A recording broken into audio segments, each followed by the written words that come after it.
My ex-best friend is having an affair with a married man. Get him unmarried now. The events in this post are all real, but since some events have made our local news, names and details have been excluded or changed.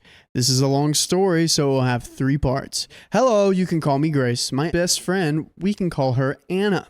By the way, this comes from Disabled Pan on the r/OK Storytime subreddit. Anna and I have been friends since high school. She was one of those girls who had always needed to have a boyfriend, leading to many bad relationships. She mostly met guys through Xbox, Snapchat, and Tinder. Her sourcing is spot on. That's crazy. Xbox? It's like, oh my god, are you actually really a girl? Yeah, meet me here at that 7-Eleven. We'll get a Slurpee. Sometimes she wasn't very into the guys she was with, and our friend group had to convince her to break it off of them. Other times, she was obsessed with the guys who just did not want the same things from her. Being teenagers, I chalked this up to her low self-esteem. In other areas of life, she was kind, supportive, and very honest. So I thought. I always matched her energy, and we were never afraid to speak our minds. Eventually, other drama led us to breaking off from the friend group, and we became best friends since graduating high school. In her late teens/early 20s, Anna started riding motorcycles. I did not, but I did my best to be supportive. She joined a local riding group, not a gang, and found people to meet up with for rides, which I thought was great. Until a few months later, when she started talking a lot about this one guy and his wife. This couple was in their 40s, had 3 kids, and frequently hung out together in motorcycle group with Anna. But the guy, who we call Jack, had a very specific and very cool motorcycle that they, Anna and Jack, would ride on together. I was skeptical, but didn't go off yet. So it continued.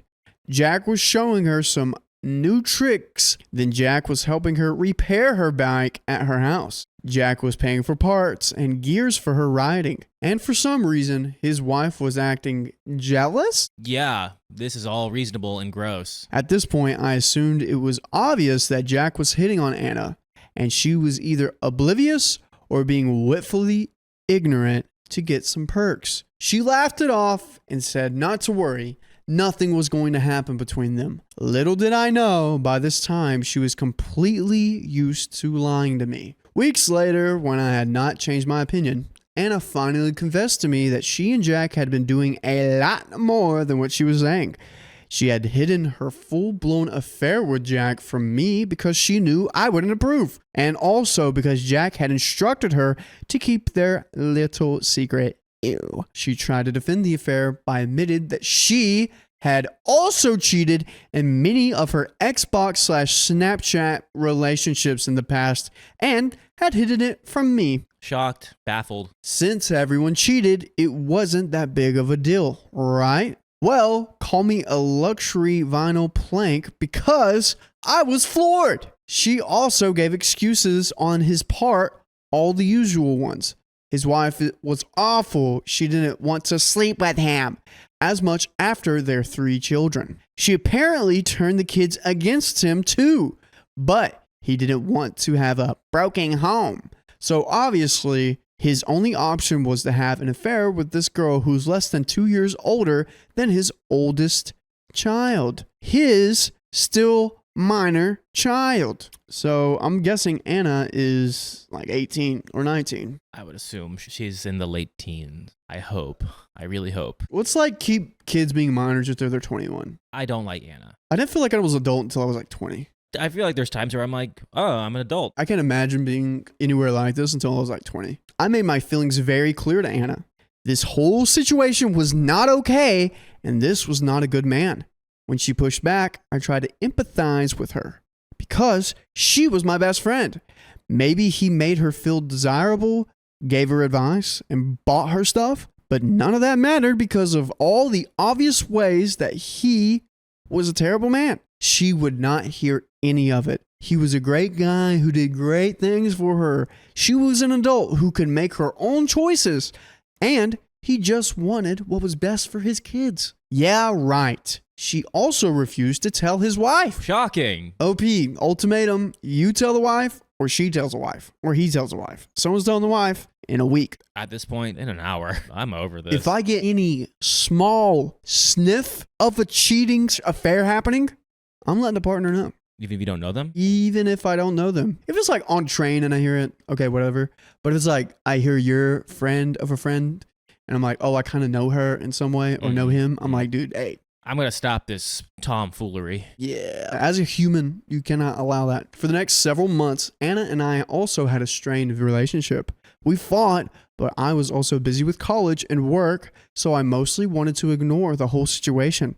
I had never met those people and had no proof of anything, so there wasn't much I could have done anyways. During this time, Jack proved to be a complete D-bag.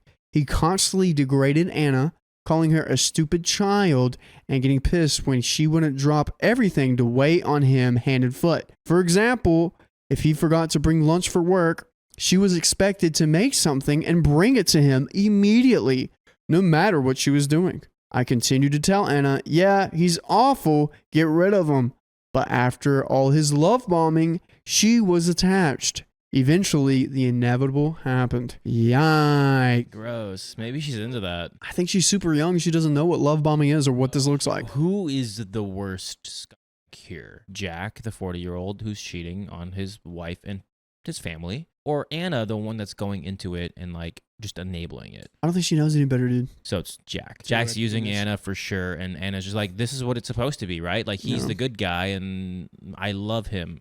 Because she doesn't know what love is, and she doesn't want to listen to anyone. Not like OP, really just want to hear anyone about it. She's like, "Oh, I'm in the right, they're wrong." Jack tells me I'm right. It's sad. Jack, his wife had been moving in the shadows and somehow synced his phone to their laptop so she could read all the messages he had been deleting. She had all the proof she needed. She kicked him out and changed the locks. This man actually broke the door handle trying to get into the house to just have a conversation. And this led to the wife getting a restraining order and filing for divorce. Jack and Anna were also banned from the writing group. Why do I know this information? Anna told me about it because she and Jack had decided to move in together and she wanted me to meet him. Yeah, he's such a great guy. He just broke off a handle because he just wanted to talk. I would never want to meet Satan. Never. No, but he's great. Apparently, now that she was separating from his wife, he supposedly wanted to meet some of Anna's friends and family. He was somehow always busy and never met her family. I told her that based on his actions and how he has treated her in the time since, I would never willingly put myself in a room with that man. She was upset with me, and we had a major fight where she said some completely hurtful things about me and my fiance. This was the straw that finally led to me blocking her on social media, and we didn't talk for months. Part 3, The Rest. That's a new title. I like that title. This is the final act. Climax. Oh boy. The only thing I never actually blocked was Anna's phone number, because part of me held out to hope that she would come to her senses and eventually want to apologize. Boy, was I wrong. Months after our fight, Anna calls. I decided to answer. She tells me that she and Jack had been riding a motorcycle in the next town over, but something happened and Jack was arrested. She might need a ride to a place to stay. I asked if she had anyone else to call, finally gaining a spine, and she ended up getting a ride from her dad back to her place with Jack. I get on the Facebook page for our local police scanner and found out what actually happened instantly. These idiots had been riding with Anna on back going over 100 miles an hour when they passed a state trooper. Instead of stopping, they started an hour-long police chase trying to outrun several officers and a police helicopter.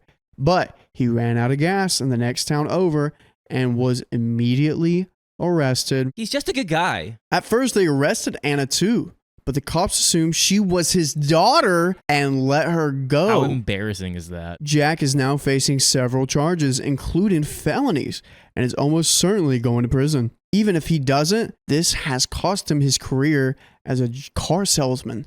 As for Anna, well, I'm still a recovering people pleaser, so I gave her a spot on my couch for 2 days before she was supposed to move to her grandparents' house. During that time, I got filled in on all the horrible ways he treated her.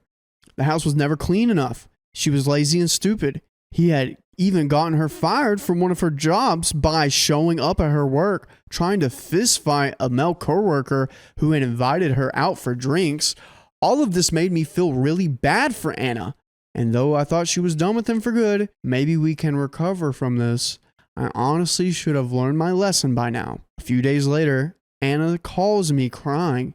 Even after that arrest, she continued speeding and ended up getting 2 separate tickets in less than 24 hours by the same cop. That's even more embarrassing. Because of her driving history, she will have to go to court for these and will almost certainly lose her license.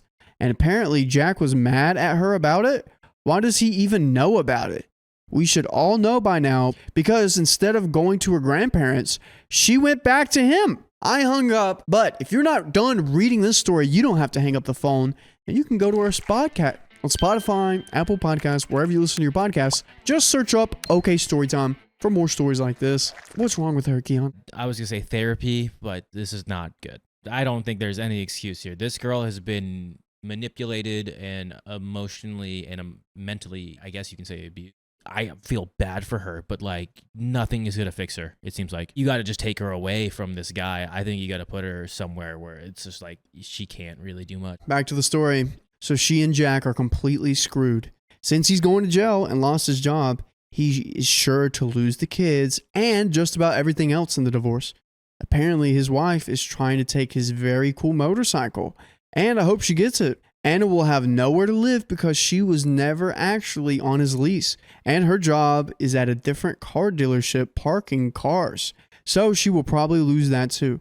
But I won't know, because the next time she calls, she will find out I finally blocked her number. OP got a spine, and it's strong. I feel bad for Anna, because that's just a terrible life to live, but you brought that upon yourself and you keep doing the wrong things. You keep going back. You just have to learn the hard way, and it looks like she is. If the fire's hot, stop touching it. My best friend is marrying my ex, and they don't want me at their wedding. Sounds pretty complicated. So let's jump right in. I'm female in my late 20s, and the other main characters are also in their late 20s/early 30s. We all grew up together, had this huge, goofy, nerdy group of friends that were inseparable. We did everything together, played games, went to movies, planned events for our favorite shows, and generally did anything and everything we wanted together.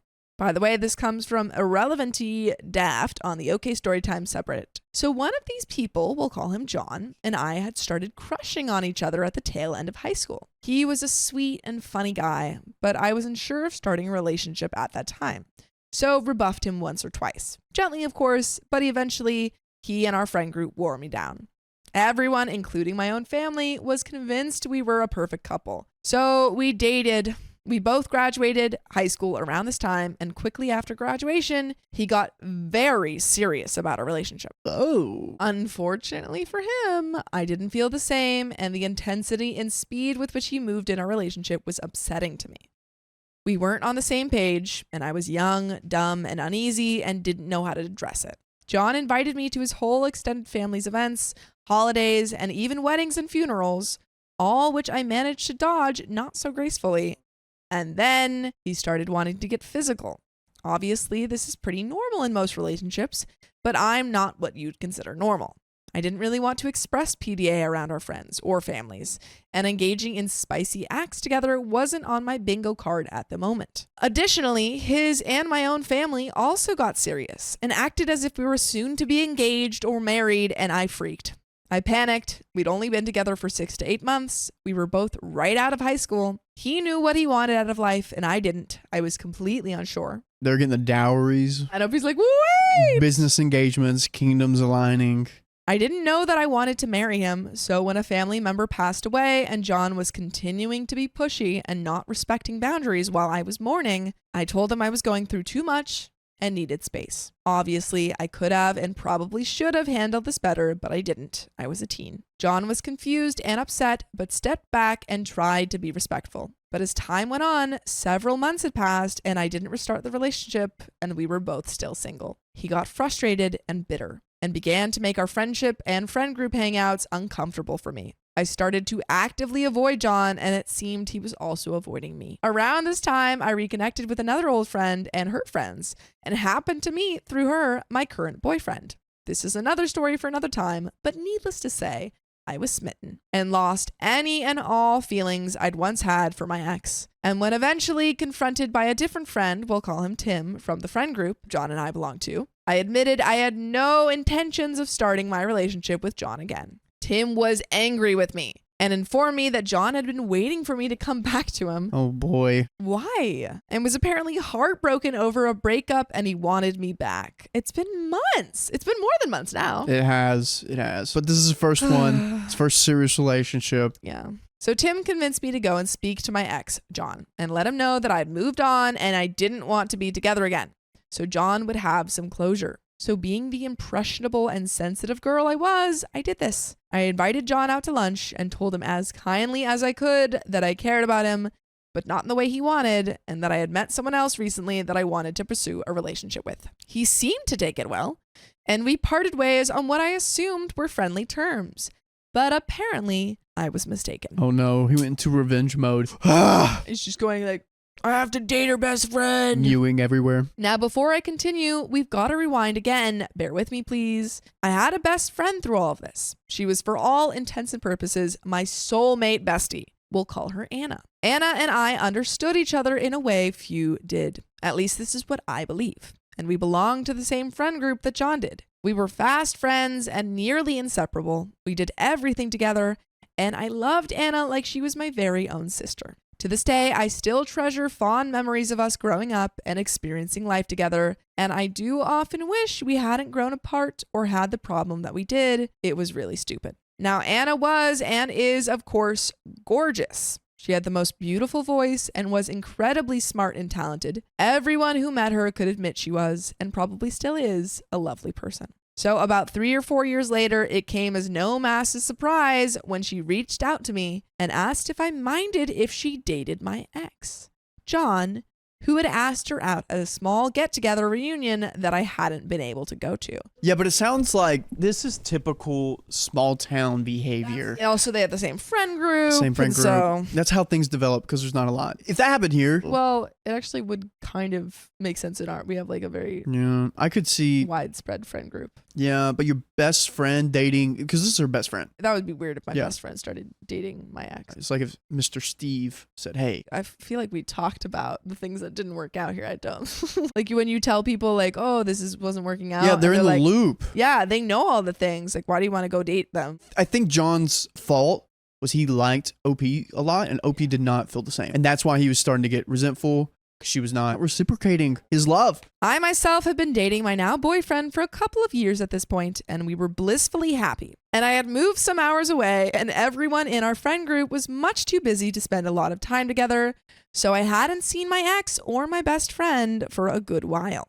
But I had no hard feelings towards John, seeing as I thought we'd parted amicably. So when Anna asked if I minded that she dated John, I told her happily that I don't mind at all, and I hope they had a great relationship. I was too stoked to see my bestie find someone she really seemed to love, and I thought John would be a great boyfriend for her, because at the time I still respected and cared about John as an old friend. So Anna and John started dating, and for a while, she and I stayed in touch as often as possible. She was renting a room from one of my close family members, so when I would visit my family, I'd get to see her, and all in all, we were really like family.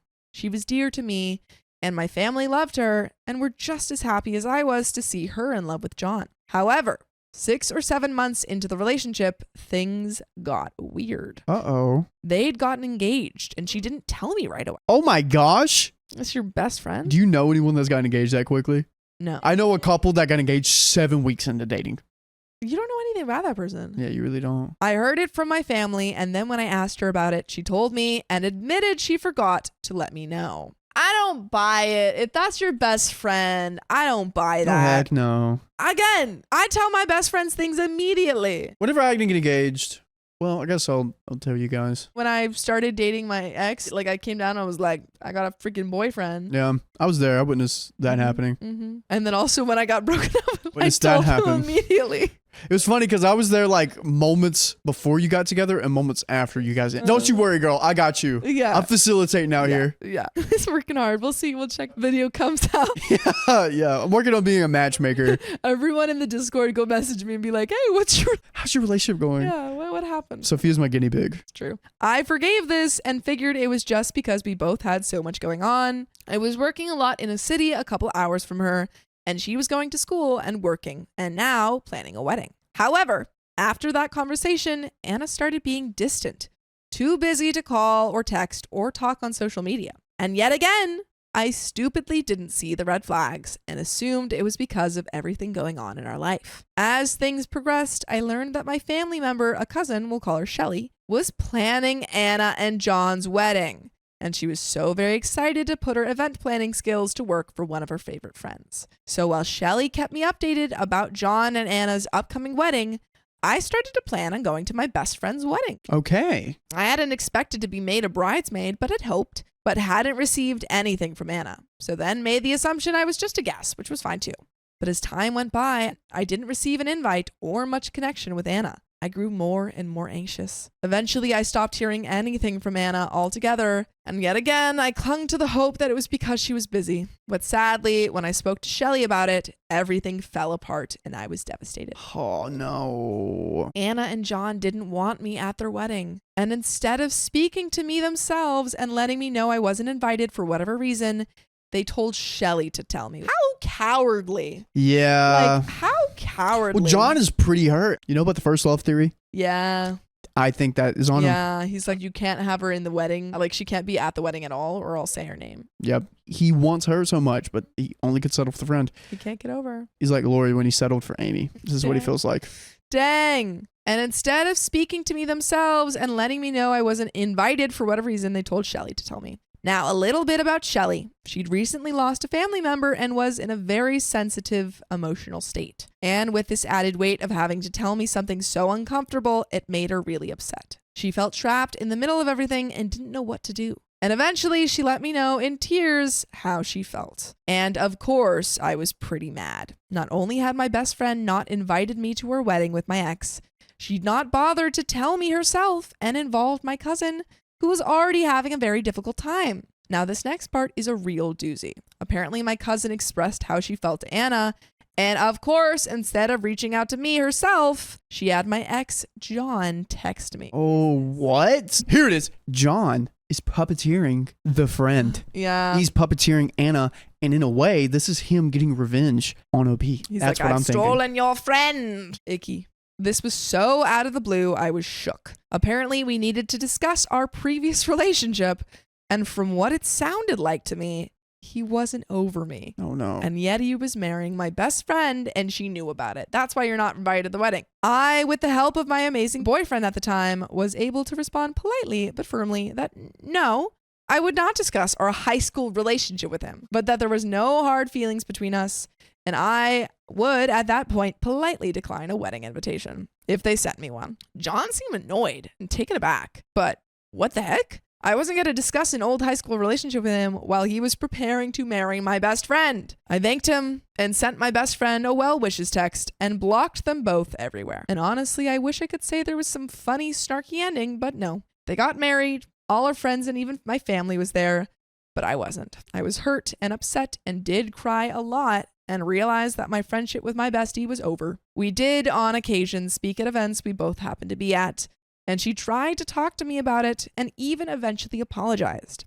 And while I did forgive her, I decided our relationship would never recover, and to this day, I don't understand why they did everything the way they did. But what I do understand is that you can join us live. But where? On YouTube, Facebook, TikTok, and Twitch. How do I do that? Just tap our profile. Okay. Oh, when? At 3 p.m. PST. Wow. Every day? Every weekday. And there's a little bit left. Someone is hurt and has not processed their emotions. He's not over his first girlfriend, and that's embarrassing. Yep. Because you're about to marry another girl. That's icky. This is so icky. I don't really like how he's approaching this. No, you approach it in the worst way possible. Absolutely. Oy. Go to therapy, dude. Go to therapy. Yep. Agreed. I'm pretty over it now because if either of them truly cared about me as a friend, they would have handled it much differently. So I don't see the point in feeling butthurt about it anymore. Too much unnecessary stress. Gotta live my best life now and enjoy the people in my life that don't cause myself and my family discomfort. As Charlotte says, living well is the best revenge. I wish them well, but dang it, if it wasn't one of those stupid drama llama wedding situations I'd be in. I hope everyone enjoyed this. I'll be checking in on the comments if anyone has any clarifying questions, comments, or snide remarks to make. And that is the end of that story. My ex demands full access to my life just because we co-parent. No.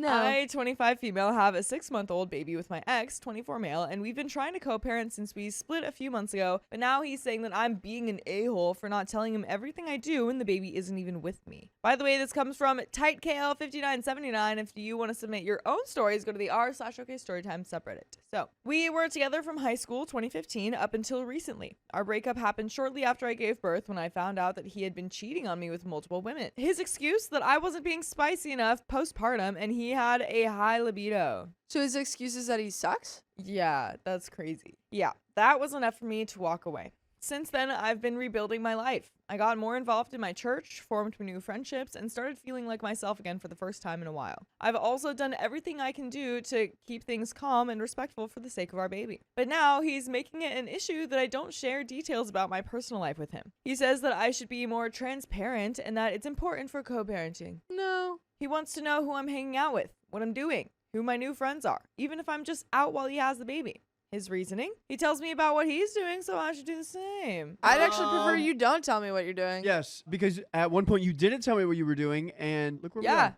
Yeah, but here's the thing. I've never asked him for any of that information. He voluntarily tells me, I'm about to hang out with this girl, or I've been seeing someone new, even when our child is not in his care at the time. It's his personal time, and I've told him I don't need or want those updates. Yet now he's acting like because he shares that info with me, I owe him the same level of openness, even though I've never requested it and it's unrelated to our child. He's also been following some of my new friends on social media and asking me questions about them. My account is private, so I don't know how he's even finding them. I suspect he's using a burner account where he's viewing my church's page, who posts pictures of me and the people I hang out with that time. I had to ask them to stop posting me. We have a photography team that takes pictures during service or after service and posts them online for media purposes. I had to ask them to stop posting me for a while because I believe he was using those posts to find my friends and follow them. He's never reached out to any of them, but the whole thing feels really creepy and invasive. It's crossing a boundary for me. I've talked to some friends about this and their opinions are mixed. Some say he has a point that we should be transparent with each other since we share a child.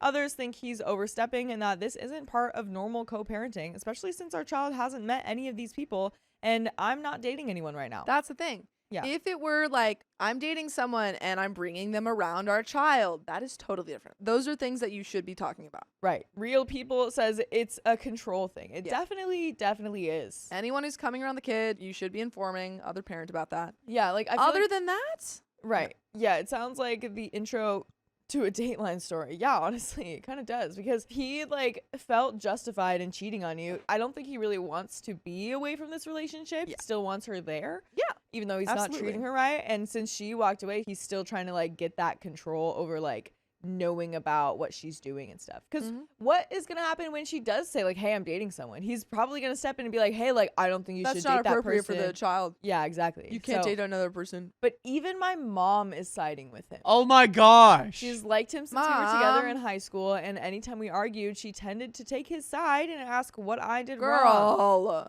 Now she's saying I should be open about who I'm hanging out with to better co-parent. And then you tell her, now I'm going to be less open with you because I feel like you're probably going to tell him. Exactly. That makes me question myself even more. I'm not trying to be an a-hole or difficult. I believe in healthy boundaries. If someone's going to be around my child, I'll share that. But just living my life and seeing friends when my baby isn't with me, I don't think I owe him a play-by-play. Nope. You don't. So now I'm wondering, am I the a-hole for keeping parts of my life private for my child's father when it doesn't involve our child? And there's an edit to add. Wow, I genuinely didn't expect this post to get the attention it has. I know everyone says that, but seriously, I thought maybe 4 people would comment. Thank you so much to everyone who's taken the time to give advice or even offer support. I've been reading through everything and it's given me a lot to think about. A lot of people have mentioned co-parenting apps, which I honestly didn't know much about before, but I'll definitely be looking into that. Having a structured and more monitored way to communicate feels like something I really need at this point. There's no court order in place right now, but I've been heavily considering it. Lately, he's been more and more insistent about knowing the details of my personal personal life, especially if he thinks I'm spending time with male friends. Yep. He doesn't just ask casually, he demands to know who I'm with, even when the baby's not involved at all. I personally don't feel like I owe him this kind of access, but it's becoming a consistent pressure, and I'm starting to feel like court might be the only way to establish clear boundaries. Some people have asked why my mom seems to be on his side. I touched on this in a comment, but for context, my mom has always been very male-centered. She tends to take the man's side in most situations. She did the same thing to my sister during her marriage issues. When I told her about the cheating, her response was, well, men don't just cheat for no reason. What were you doing? Your mom sucks too. Mom's the worst. That's so crazy. That's crazy. That's so crazy too, because there could be so many worse situations where like she could just straight up be victim blaming. Yeah.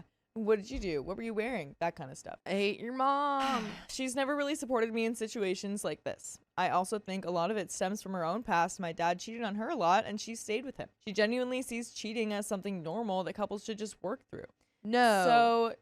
She wasn't supportive of me leaving my ex, and she still says that I should have given him more attention during that time. I wonder if that is also because like she wishes she could do that, or she was gaslighting herself when she was cheated on, of being like, no, like I need to stay even though like I don't want to. Yeah. And now that she sees her daughter like doing that successfully, she's just like jealous. She's jealous and mad at herself for not leaving. Yeah. And is frustrated that other people are able to do that when she didn't feel like she could. On top of that, some people mention the possibility that he's only sharing info about the girls that he sees to make me jealous.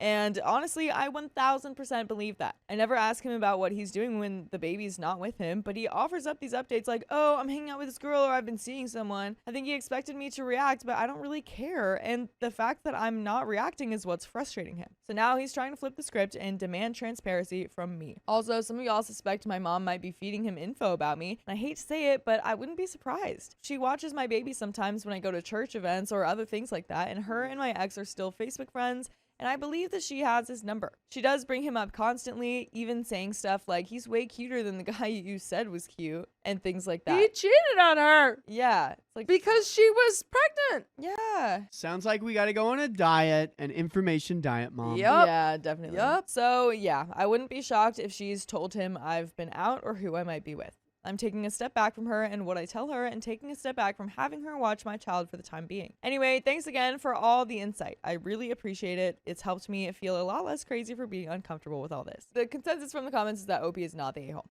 Yeah. There are some comments though. Comment number 1 says, not the a-hole, he's just trying to control you. He doesn't get to do that anymore. OP says, I definitely agree with what you said. It's like he's purposely trying to make me feel jealous by telling me about all the women he's hanging out with. I agree that he may not handle it well when I start seeing someone new. Today, he insisted I was seeing someone new and demanded to know his name. He also wanted to know my guy friends' names because he doesn't trust them, thinking that they have bad intentions and that guys and girls can't just be friends. Yeah, he's like, I've never been friends with a woman.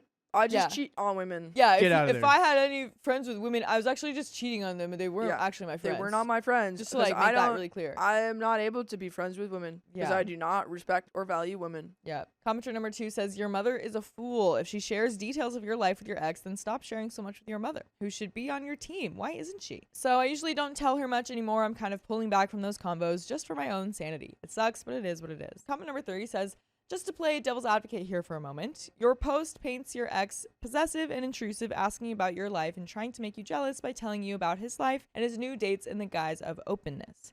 Here's the thing. You do share a child, and as much as it pains you listening to your ex about who he's dating, knowing who might have access to your kid through your husband is something that you need to get nosy about. Your ex is asking about your life in so much as it concerns who has access to his kid. That is a good thing. I disagree. That would show that he is a good dad that is worried about his kid when his kid isn't with him, as all good parents do. Have a real talk with him and set boundaries, not just for each other, but for who you both bring around your kid. It really helps if you have a third party there to mediate. If he is a good dad, this can go well. If he is just a terrible person, well, now you have been the reasonable person, and you have a witness that he's just doing this to make you uncomfortable, and he's a clown. And there is an update. Okay. Yeah. I see what the commenter is trying to say. Yeah. I don't think he's a reasonable person. Yeah. The thing is that it seems like they've already talked about, if it has to do with their child, yeah, absolutely, we have to talk about that. Yeah. I think maybe you could have a conversation and say, I'll tell you this stuff if it has to do with their child. I'm not telling you anything more. Yeah. But yeah, I don't think that commenter Yeah. quite locked in to the story. Again, I don't mind playing devil's advocate. I think some things like that are important to look out for, but the way he's doing it definitely doesn't seem like he's just trying to do it for parenting. But I mean, it could be a good thing to discuss again of hey, even if I'm dating people, which I'm not going to tell you all the details about because you're my ex. I will tell you this much. Yeah. Or I'm only going to tell you if I plan on introducing them to the child. I think that would be good. Yeah, but there is an update. So, unfortunately, things have taken a turn. During our most recent drop-off, my child's father started demanding once again that I tell him where I go, who I'm with, and who I hang out with in my personal time, even when our child isn't with me. I stood my ground and told him very plainly that I'm not interested in hearing about his personal life, and I'm not obligated to share mine either. Unless it's a conversation directly involving our child, I'm not engaging. He then responded by saying, which I tried to cut this conversation off beforehand to no avail, that if I have friends over at my apartment, even if it's just to hang out or if I attend church events, that he wants to be physically present during those moments to monitor who's around our child. No. He's like, I actually have to be present at all times, and maybe I should sleep in your bed. Yeah. Yeah. Just to really keep an eye on it. And honestly, I think we should just bring your mom, have your mom move in too, so she knows she's always going to be a good enforcement and influencer for the kid. Right. And maybe we should go to a wedding. Yeah. Vows. Yeah. Yeah, exactly. Dude, no. No. Because I don't think he would like it if she was always around him and his girlfriends and stuff. No. Double standard.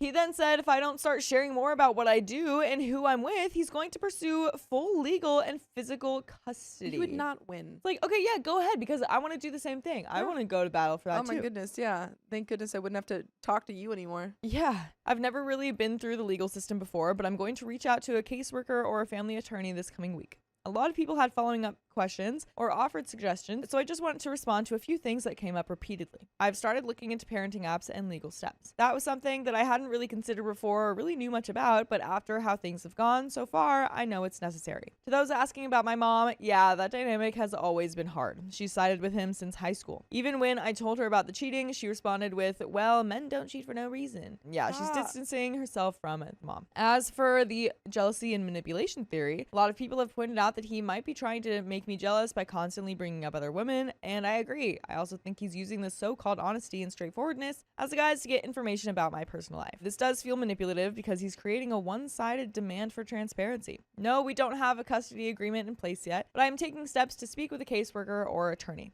Some suspect my mom may be giving him info, and honestly, I wouldn't doubt it. She and my ex are still friends on Facebook. There have been instances where he knows things that weren't posted publicly, but were known by her. If anyone has experience navigating custody arrangements or parenting apps, please share. Also, if you've ever had to juggle expenses from situations like this, like going to court or seeking legal representation, any advice is greatly appreciated. And by the way, it would also be greatly appreciated if you went over to Spotify, iHeartRadio, Apple Podcasts, whatever your favorite podcast app is, and search OK Storytime, because you're going to find full episodes of more stories just like this one. Do it.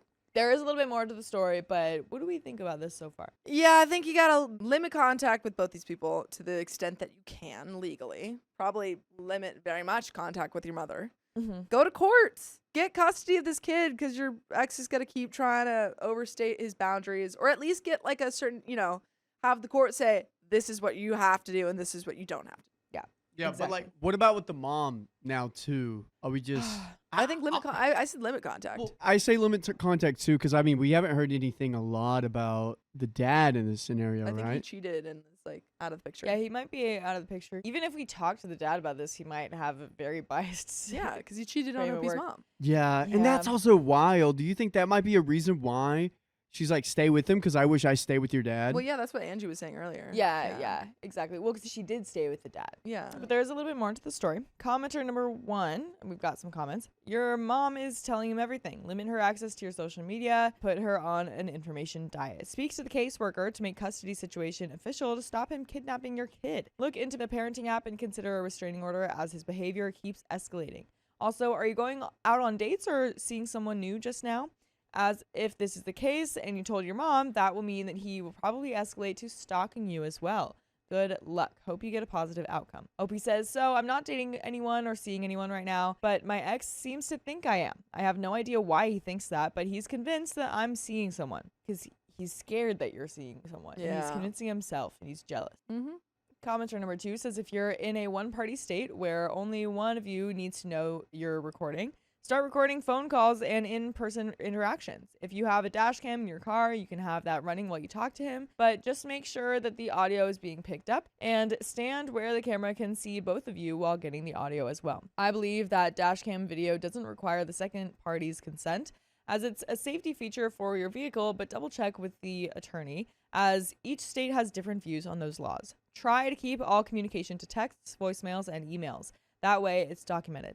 If you can't and you are not in a one-party state, open each conversation with, I'm recording this call for my own purposes. If you do not consent, please end this conversation and take it to email or text instead. That way you're covered by second-party consent, and him and your mom both have the option to end the conversation there, and they can choose to text or email instead. In other words, flip the narrative on them. They want to manipulate, do the same. Whatever you do, do not engage with anger. That can be used against you in court. If they're doing everything that they can to push you to get angry with them, and all communication with a very calm response of, I am not going to continue this conversation in this manner. If you cannot be civil, I'm hanging up or walking away and leaving, whichever fits the situation. OP responds, thank you so much for this. I actually completely forgot that I have a dash cam in my car, and after reviewing some of the footage this morning, I discovered something really unsettling. My ex has been parking outside my apartment building multiple times this past week. Yeah, that honestly should be like enough, like, legal. Yeah, I'd be like, courts. Yeah, like, Courts. he's stalking me. What's going on Courts. here? I never noticed this until now, which again is quite unsettling. I also really appreciate the reminder about recording laws. I'm in a one-party consent state, so moving forward, I'm going to start recording phone calls and in-person interactions. I'm also transitioning as much communication as possible to text and email to keep a clear paper trail, especially since he often twists conversations later on. The part you said about staying calm really resonated. He absolutely tries to get a rise out of me, and it's becoming clearer that it's all about control. I've been reminding myself to treat our interactions like business, short, direct, and only about our child. And you're totally right about my mom too. I've blocked her on Facebook and will have limited contact with her going forward. Thank you again. Your advice was really helpful. I do believe he's trying to provoke a reaction from me. Back when we were together, he would do the same thing, accusing me of things just to get under my skin. I remember how worked up I used to get trying to defend myself over and over, even though I had nothing to hide. Now that we're not together, it feels like he's still using those same tactics, hoping that I'll react emotionally so he can turn the narrative against me. It's taking me a while, but I'm learning how important it is to not play into it. I've stopped defending myself when there's nothing to defend, and I try to stay as neutral and calm as possible during our exchanges. It's frustrating for sure, but I know losing my cool is exactly what he wants. If anything, seeing this behavior continue now that we're broken up just confirms how necessary it is to start drawing firmer boundaries. The patterns haven't changed, only now I'm more aware, and I'm not letting myself be pulled into the chaos. Commenter number 3 says, dropping off at the police station is good advice, OP. It puts him on notice. OP responds, our recent drop-off was at the police station. I felt that would be best since he's been acting so irrationally lately. I didn't even think about that, like having your exchange of the kid at the police station. Dang. Didn't know that was a thing. Nor did I. Commenter number 4 says, you are the a-hole for not putting your mom on an info diet as soon as you knew she took your ex's side. That's stupid. You're not an a-hole for that. She is absolutely providing him with information, so stop it. I do love how Redditors railed to get you to see the danger and advised what to do. Good luck, OP. OP says, to clarify, I've never given my mother direct information. When she is caring for my child, I may mention I'm going to a church event or out with friends. The first time I noticed a potential leak of information, I stopped telling her even that tiny bit of information. I've never given her specific details. I believe she gets most of my information and who I'm hanging out with from my Facebook account, which I didn't consider until recently. She is blocked, and I no longer leave my child in her care. Yeah. Commenter number 5 says, a judge will laugh his butt right out of court if he tries that, and will probably make him pay your lawyer. OP said, I did some digging into the judge who usually handles these cases in my county, and from everything I've seen and even witnessed firsthand, he tends to rule in favor of the father when there's clear evidence or unsafe behavior. Yikes. I don't like that. Terrible. Yikes. There were multiple cases where women had proof of stalking, violence, or pestering, and he still denied them restraining orders or VPOs, saying that they needed to work it out for the child's sake. I was even in court with a friend last year, and I watched him deny almost everyone's request for protection, even women in tears with solid evidence. So I'm genuinely nervous because I don't think this judge is as reasonable as most people would expect. And yeah, you're absolutely right about my mom. She's officially on an info diet starting today. I'm also updating all my privacy settings because I can't afford for anything to leak back to him. And that is the end of that story. Yikes. That is scary. Yeah, when you have a judge who is just totally Just unfair against and- women. Yeah.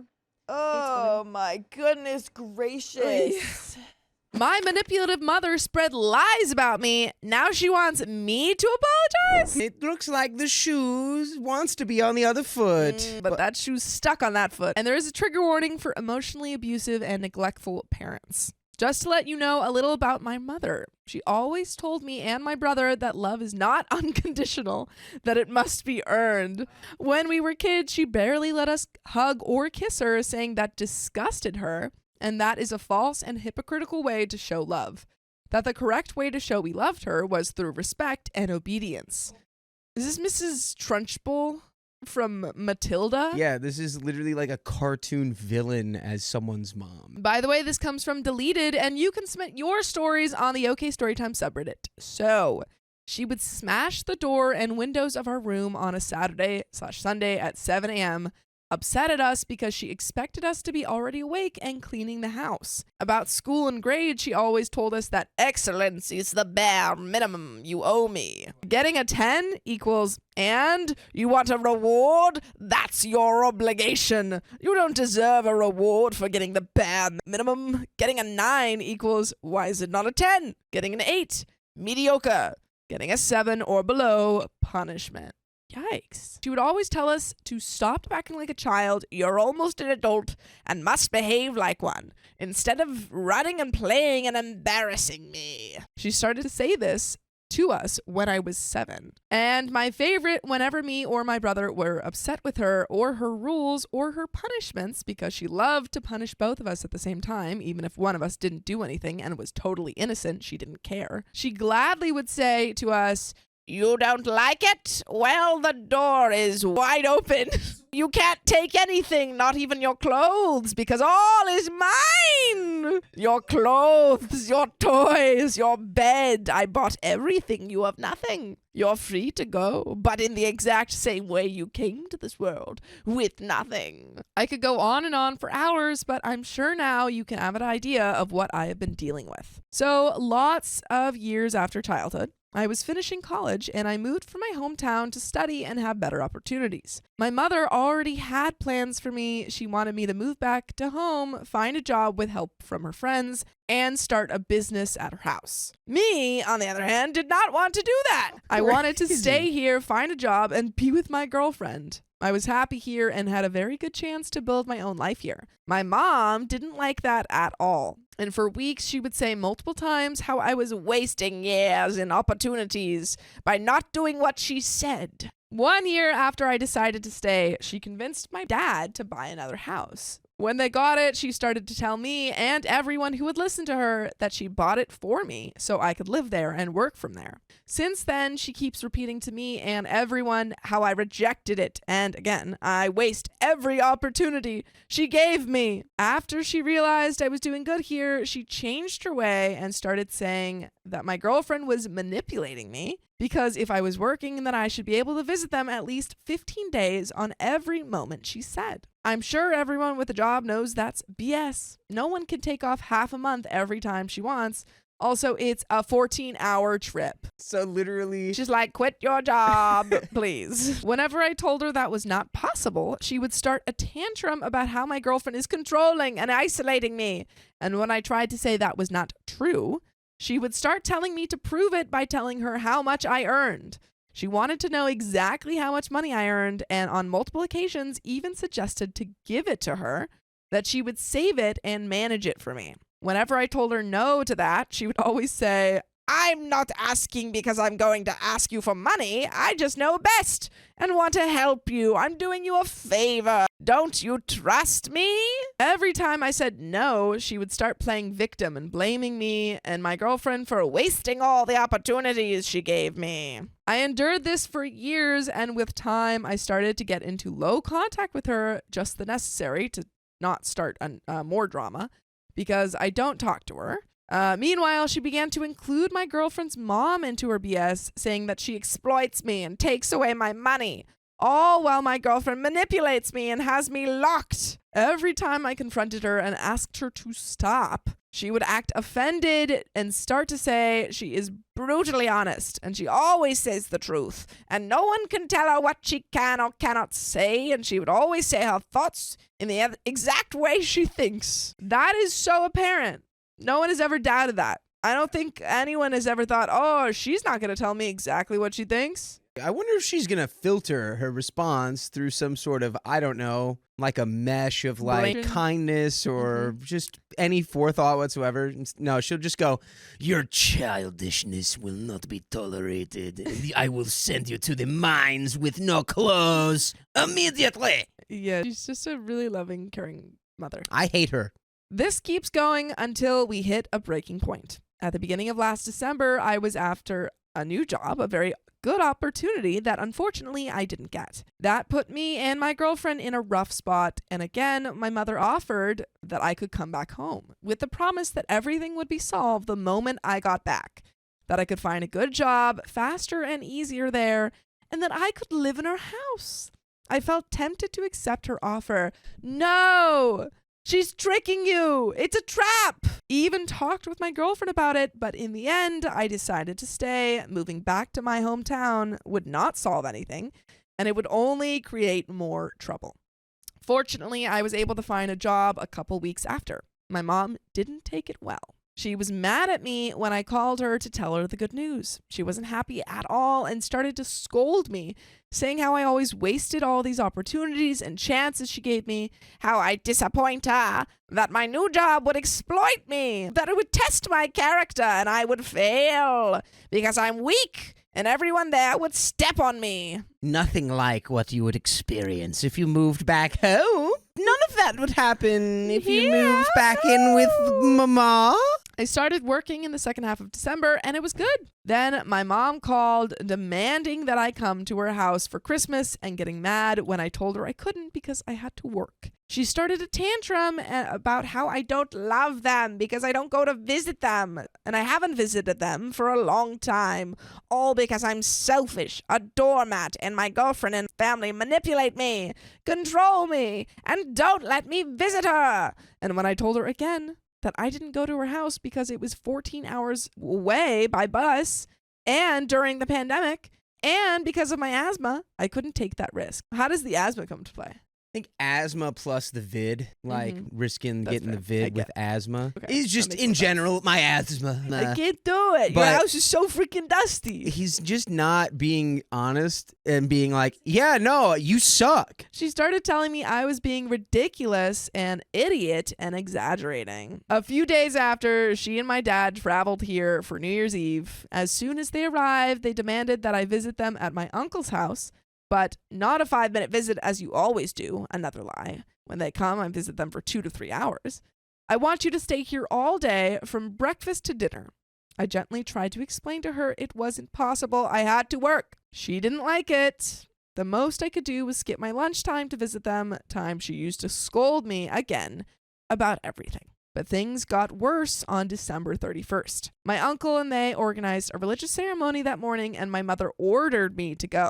When I told her it wasn't possible because of my job, she just couldn't understand. She got mad, and after that, she demanded that I come to dinner, spend all night there, and stay until the morning. I had enough and said no, I couldn't and didn't want to. I went to work that day, came back to my place, and stayed with my girlfriend, having an amazing night with her and her family. Yes, an amazing night of not being just turned into a not human. Opie's probably at his girlfriend's family's house, and they're like, oh, it's so nice to see you. What's new? Oh, you got a new job? That's great. The next day, I stayed at home as we slept too late last night.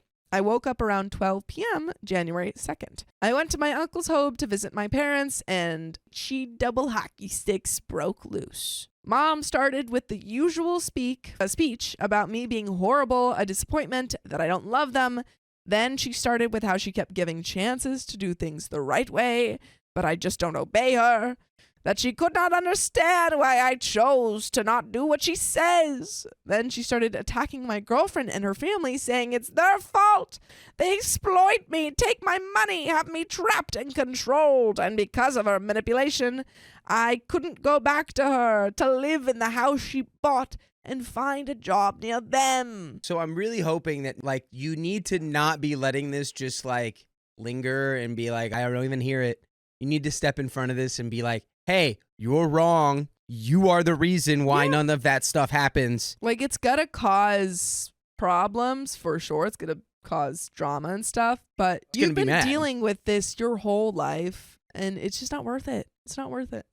I stopped her. I was upset at the point and told her 1,000 times she was wrong and she can't say those things about her. She said, well, the truth hurts, doesn't it? If you're uncomfortable with what I'm saying. I told her to stop, but she kept on saying that not showing up on the day she ordered was a sign of disrespect from me, and not forcing me to come was your girlfriend's way to show me she doesn't respect me. I told her to stop, that I had enough, and wouldn't allow her to keep saying all of this crap about my girlfriend.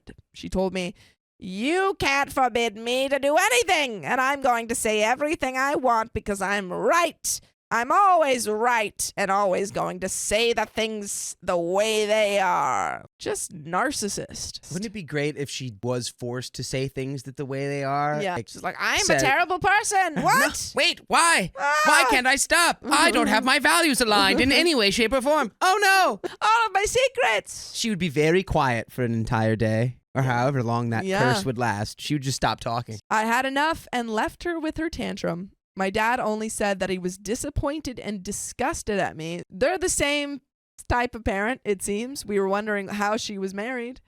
That I showed him how I don't feel love or respect for them, that I just don't want to obey, so he won't care about me anymore. I avoided them for the rest of the time they stayed until they went back home. Things were tense, but I believed everything was over. But no, while I was working, my uncle came to my girlfriend's house. He went with the intention of confronting them and throwing them the truth in their faces. He accused my girlfriend and her mother about everything that my mother had said. That they control me, manipulate me, exploit me, rob me, that I was trapped, and they were the reasons I didn't take all of the opportunities my mother gave me. And when I found out about this, I was beyond furious. My girlfriend and her family never had done anything to her. All the contrary, they had always cared about my parents, asked when they would come to visit them, gave them presents, never had a bad word to say about them, always asked about how they were. And now my mother has been spreading her BS to all of the family, bringing her lies and drama home. I had enough. I called her. Now it was my turn. Finally, this is what we needed. I let go of every single thing I had been wanting to say. I put an end to all her crap. Multiple times she tried to shut me up, telling me things like, I'm your mother. You can't talk to me that way. Remember who you are talking to. You have no right to talk to me that way. Even yelling at the phone, just don't let me talk. But I didn't let her have it her way. And what do you want? Should I apologize? She said. Yes, I yelled at her, just to begin with. She started laughing at the phone. But not laughing like I said something funny. A fake laugh with the only intention to upset me, mocking me, like if she was telling me I was an idiot for asking that. The kind of laugh someone would use to humiliate. My laugh was a little too, like, mischievous goblin. She told me that it was all my and my girlfriend's fault. Because of her and her manipulation, I didn't move back as she ordered me. Did not live where she ordered me, worked where she wanted me, and did what she said to do. That she now is going to wait for me, her, and her family to apologize to her and ask for my mom's forgiveness. I told her she was not the victim and she was being ridiculous. She got mad about that and acted insulted. I told her that I was done. I'm tired of her. She insulted me, my girlfriend, and her family for the last time. I want her to take back everything she said and apologize. She said that she never would do that, and I'm an idiot for believing she would even think about that. So I told her I won't talk to them again until she stops her crap and apologizes. I ended the call. Finally, we got what we wanted. OP is cutting off his family. Well deserved. You must cut off the rotting flesh. So if you want to take out your Nosferatu mother, you have to find the coffin she sleeps in every night. And then you have to have your current partner sleep with her. After that, my dad sent me a text saying how disappointed he was and that he was done with me, that I showed them that I don't love them and I'm not loyal to my family, so he was done. It's been almost 3 months since I cut contact with them. All the fights, the drama are gone. The tantrums, the scoldings, the drama, it's over. I have been doing great at my job with my girlfriend and everything. And if you want to do great with us, if you want to be on our good side, you can listen to full episodes with stories like this on Spotify, Apple Podcasts, or your favorite podcast app. Wherever. Just search up OK Storytime. Oh, yeah. And you'll be great. You'll be doing great. Top of the food chain. But there is a little bit left to the story. Do you have any final thoughts? Yeah, my final thought would be like, okay, clearly he's being cut off for 3 months. I bet that peace just feels so serene. Don't be afraid to do that earlier. My narcissistic ex-boyfriend cheated on me, so I executed a petty revenge. Ooh, just for him? Ooh. My ex is a classic narcissist in disguise. It took him 3 years of pretending to be normal before he let the mask slip. Once he was bored and realized he couldn't easily manipulate me, it got very nasty very fast. I won't get into all the terrible things he did or said. It's all been said before by countless women out there, and it's not worth rethinking it when the rest of the story is so much more fun. By the way, this comes from user DemiGuys on the r/OKStorytime subreddit. There were a few little petty things in the immediate aftermath, such as going home an hour into my workday to empty out the house of everything I had ever paid for, which was about 90% of our stuff. I had found out that he hadn't been paying my health insurance for 3 months, which had triggered a realization that it was probably no longer safe for me to live with him while we sorted out logistics as originally planned. That day of sweat and rage packing had left him dumbfounded and scrambling because an empty home that is empty, save for a sofa and dust, is not a good look to prospective dates. But the best fun came about 2 months after that. I had suspected that he had cheated in the past, but not at the time it ended. It was 2 months post-breakup, and we were being somewhat amicable as I was awaiting him to repair some damage in our rental house so the real estate would release me from the freshly renewed lease. He had moved a new woman in 5 weeks after we split. Oh. Which was not a surprise to me. The man needs to be fawned over to survive. Gosh. And I had some further petty fun when I had to threaten to move back in when he had slipped on keeping up rent payments. He didn't want to give up the beautiful house and had agreed to pay it all. I had just paid the equivalent of notice. But overall, we had stayed friendly for his daughter, and I had feigned some empathy when he lost his job unexpectedly. Then out of the blue, I got a Facebook message from a person whose name I knew. Let's call her Belle, for reasons that will be clear. But I hadn't ever met her. She was his coworker out of state. He was 40 at the time, and she was 22. And her message was basically a flood of information and apologies for having an affair with him and breaking us up. He had been spicy texting her across state lines and even faked a work trip and paid flights to go see and spicy sleep with her, despite me paying bills for his car and child because he was broke. The gist of Belle's message was that he made her fall for him. She ended her 4-year relationship to be with him, and then he stole money from his work, dumped her, and got them both fired by implicating her in the theft. Oh my God. He's the guy who's like, I'm taking you down with me.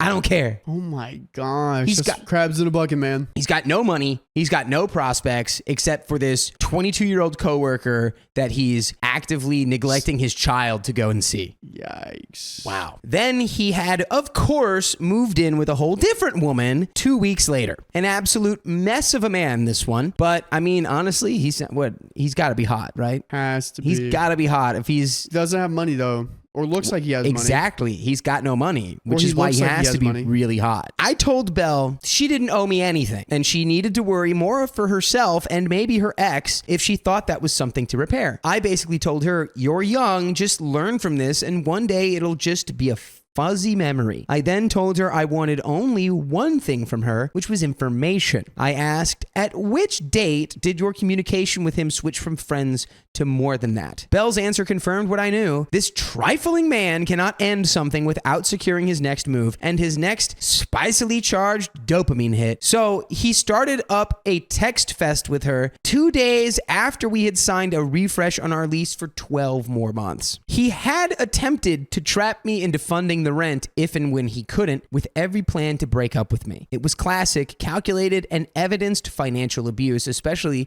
when you add on failing to pay the health insurance of a partner with chronic illness who's sending you money each month to pay it. I went from amicable to red haze fury at that moment and began plotting some very quick moves to ensure I never had to speak to that man again. I thanked Belle for the info and further encouraged her to move on with her life. I then contacted the real estate and told them I was giving them 3 days to inspect the damage repairs and sign off on the lease change. They'd been dragging their feet. Or I would go to my psychologist and get the paperwork to be removed anyway under fairly new domestic abuse laws, citing financial abuse only, of course. I wasn't out to make up lies. The real estate leapt into action the next day. I guess paperwork and seeking legal advice on new legislation is never worth it for agencies like this. I'm not sure what they told him to get him to agree to the inspection the next day, but I was shopping for groceries when they emailed to say I was officially off the lease. Let's go. I literally put my half-full grocery basket down, left the store, drove home, and went to action. I wiped him off every social media channel. Block, delete, block, delete. I even tackled the ones you don't think of, like LinkedIn and my unused Tumblr. Everything blocked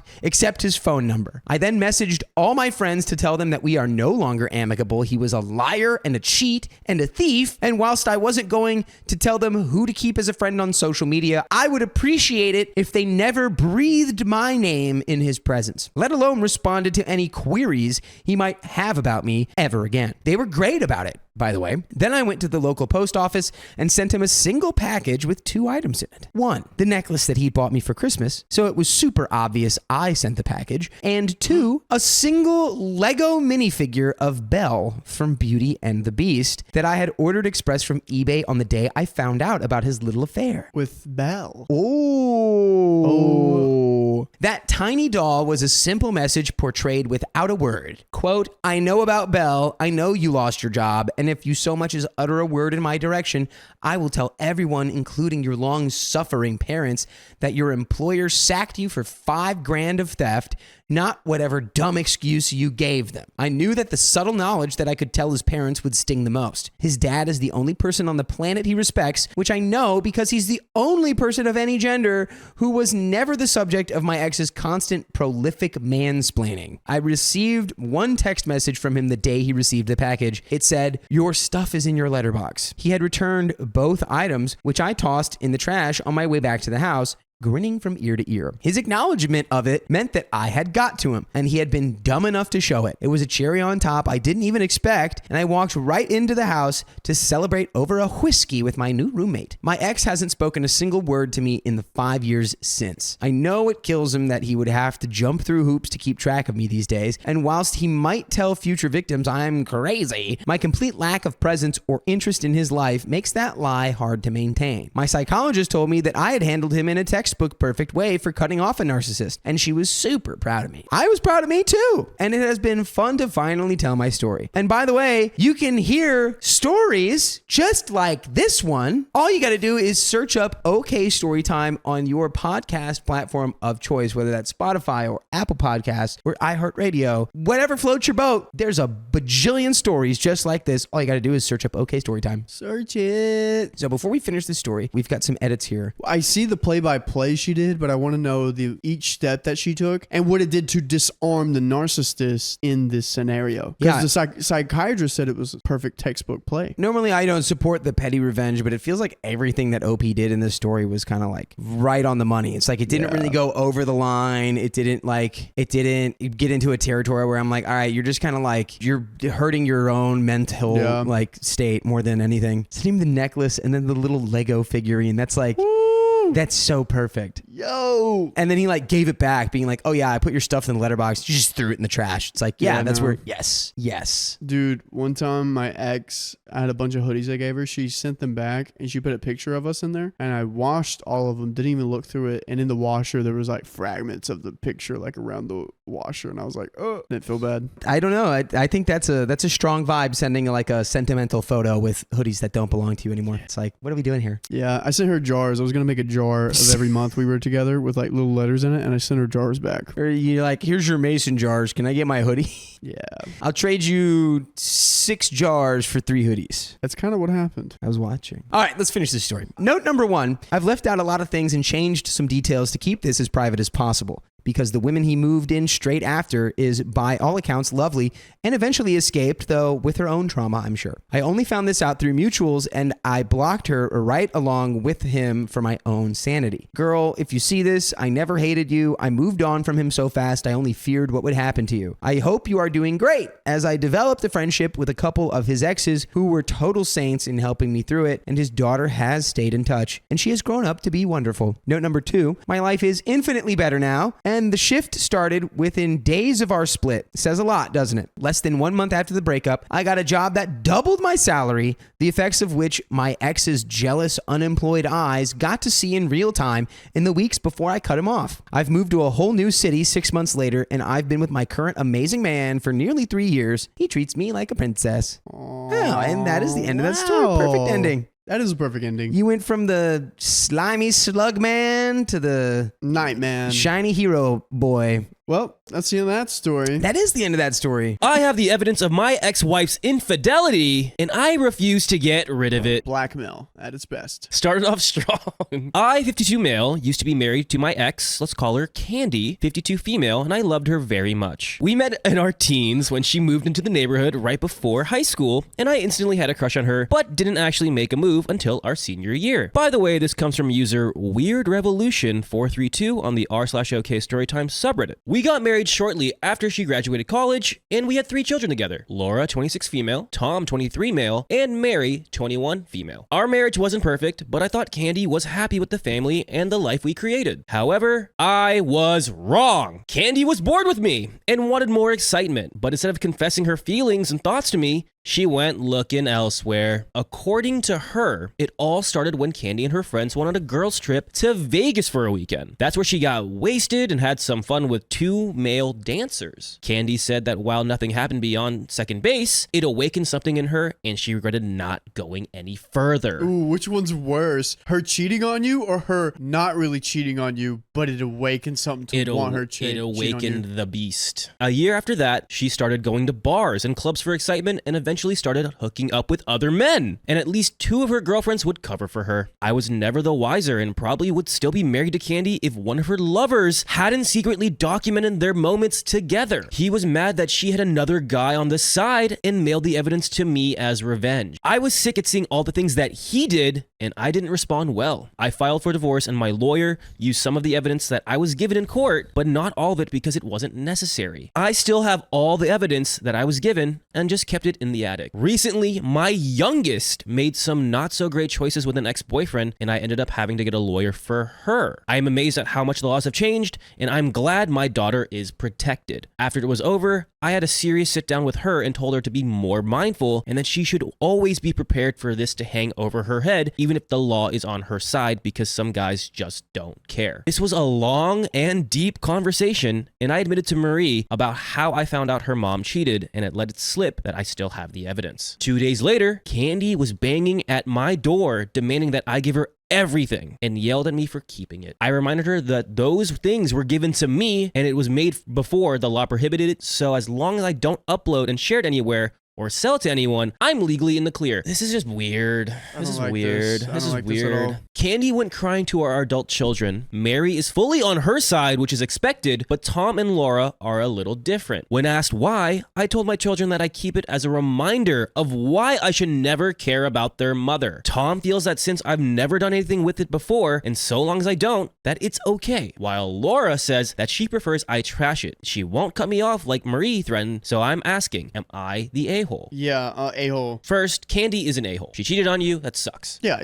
We're past that. We're past that. That's not the obvious. issue here. The issue is, why are you keeping it? Your children are like, why are you keeping it? And we know Keon likes to collect Pokemon cards. We don't collect those type of Pokemon cards. Yeah, that's not for trading. No, never. I am so against people keeping it after a breakup. I feel like you should free that person by deleting everything. Yeah, you are kind of an a-hole here by being icky about it. Why are you keeping it? And why is it in the attic? What is it? Is it photos? No, is there film not. reels? It's reels. Like, yeah. We're in the digital age here. Why do you need to put it in a box? Who knows? Kind of weird. Who knows? Edit 2. The amount of people here who keep asking me the same question as if I didn't already answer in the post is annoying. You keep asking me, why do I still have it? But just know that going further, I will ignore it. No, we want the no. Yeah. You not liking the answer or not understanding it isn't my problem. I'd also like to thank the people who rightfully pointed it out. I should hang on to it for legal purposes since it is technically evidence and it was a good idea, and I have since explained it to my oldest two, who will pass it along to my ex-wife and my youngest. Also, please stop insulting my youngest daughter or saying that she's just like her mom and deserved what she went through. My ex was recorded doing something she wouldn't with someone she would not have. That was her choice, and what came out from it is on her. Marie never sent anything to her ex. He recorded her when she was with him without her knowing and only told her when she tried to break up with him as a way to keep her in the relationship. Marie's understandably very sensitive to this issue, so I'm giving her space, and I don't believe that she'd actually cut me off. We have some relevant comments here. Wonderful Air 8877, just say you disposed of it. Put it on the other corner in the attic. There we go. Put it in a different box. Low Technology 4835. Honestly, no one will be the none wiser. Wazeltov? I'm of two minds on this. I'm assuming that the laws you are referring to are revenge porn laws, where it is illegal to disseminate spicily explicit media without the consent of everyone involved. And it sounds like your youngest daughter just went through an intense falling out where she had her ex-boyfriend break those laws, which was very upsetting to her. Obviously, my heart goes out to your daughter, as she certainly felt victimized and vulnerable from her pictures being distributed without her consent. I can understand why she's being empathetic towards her mother's situation, as they do resemble each other. Her mom doesn't want you to have those videos, and she's in them. However, there are some meaningful differences between those two situations. The media you have is evidence of infidelity, and you have not distributed the media in any way nor plan to. But there's always the chance that you could, even if you never would, and that possibility is the real issue here. I think you're not the a-hole as of right now, but I do think you need to come up with a plan to extricate your need to have evidence that your ex-wife cheated on you from the physical copies of the spicily explicit media. Even though your wife is an awful person, I don't think making her live with the knowledge that you have with that kind of spicily explicit media of her is admirable on your part, especially with your daughter recently going through something similar. It seems very slightly hypocritical that you understood that you needed to pursue justice for your daughter and then keep her mother's spicily explicit media that you received under similar circumstances. Again, you're not the a-hole because your reasoning seems well-intentioned and there's been no harm done, but the cat is out of the bag that you own these materials. I think the right thing to do would be to find a way to keep the evidence that you need. Any written documents, non-pornographic media, while removing the explicit portions. So be like, were you with this man on this night? And it's like a picture of them. Yeah. Like not really explicit. That was like one of the most most A1 comments I've ever read. Oh yeah, very detailed and well thought out. That was like bang, bang, bang, bang, bang. Great. Yeah, get him on the show. Judgment says OP is not the a-hole, but again, I think his reasoning doesn't make sense. You don't need those. Yeah, I see his point of wanting to protect his daughter because he loves his daughter and probably sees it differently because it's his ex-wife and he was so hurt by it. So that's why he has a different point of view of it. But you already had the divorce. You already had the proof. You had the lawyer stuff. You don't need that material. What else legally do we need from this? Yeah, why? There's no point in needing it. Again, or whatever the Redditor said, that was the best. Get rid of the explicit stuff. We have an update 3 months later. I wasn't sure if I was going to do this, but since someone messaged me, I thought I'd share. Don't know if I'll give another update after this one though. Long story short, my ex got arrested and my ex is facing charges. For details, please continue reading. Context. I had a security code to which my children knew the security code too, but for unimportant reasons, there was a switch in the company, and when I upgraded, I was given a new code and security pad to put in. Also, at the advice of the people installing the new system, I moved into another spot. I told my oldest two kids what the new code was in person, as I don't like texting that type of stuff in fear of phone hacking, and since my youngest daughter wasn't talking to me and didn't want to hear from me, she didn't know about the change in codes. Now on to what happened. I left town for a trip I'd scheduled a while back that my youngest daughter was aware of. This trip was going to be about 7 days long, so my neighbors knew to keep their eyes peeled for anything suspicious. 2 days into my trip, I get an alert that my house was being broken into. The company calls and I tell them that I did not enter my home and I wasn't expecting anyone. My neighbors also called the authorities. I could tell by the security cam that it was my ex-wife Candy and she had someone else there, but I didn't recognize them. The authorities had detained my ex, who insisted that this was all a simple misunderstanding. And I told them over the phone that it wasn't, and I wanted to press charges and then laughed when the call was over. I laughed so hard, it was to the point where I was in tears and struggled to breathe. Dude, this guy's so sick in the head. This guy's a little maniac. There was something about my trashy ex getting punished by the law that felt so liberating to me. But my joy took a pause when I started getting calls from my youngest daughter. Turns out she gave the old security code to her with the intent to search my home for the tapes while I was gone and to try and get them. My ex went on a different day than what was planned. Don't know why, and that's how everything happened. My daughter asked me not to press charges, but I went forward with it anyway. My daughter was angry with me, and we got into an argument where she blamed me for still having the tapes and telling her that I had the tapes as well. By the way, you can watch our tapes live every weekday at 3 p.m. PST. We'll go live on Twitch, Facebook, YouTube, TikTok. Just tap our profile. This guy's so weird about... He's so weird about his ex. Yeah. I know. I think he just wants revenge. He just needs therapy. He needs therapy and a good old hug and maybe some homemade cooking. I get it. He's upset and he wants revenge. And revenge is not the way. No. I can see where the youngest is coming from. This just happened to her. This is so fresh. She realized this happened to her mom. Yeah. Of course she wants to help out. Of course she wants this to be depleted She off wants the earth. this. She wants this to be like, listen, that just kind of happened to me, and she kind of gets what her mom's going through, and like she doesn't like that somebody's. It's literally like hanging over her head. She's like, look, what, you almost got it. You almost got it. Like I have this over your head now, and I have it, but you can't do anything about it. You got the divorce. Move on. We haven't really spoken since, but my other daughter convinced me to go to therapy, and after a couple of sessions, I discovered that one of the reasons why I held onto the tapes was because I never felt as if my ex was punished enough for what she did. She never apologized. She never showed remorse. She made excuses, and that has always pissed me off. And it also is why I'm refusing to drop the charges. I'm still processing what it all means, but that's how it is right now. And we have more relevant comments. F all you commies, not the a-hole. Ruin her. Okay.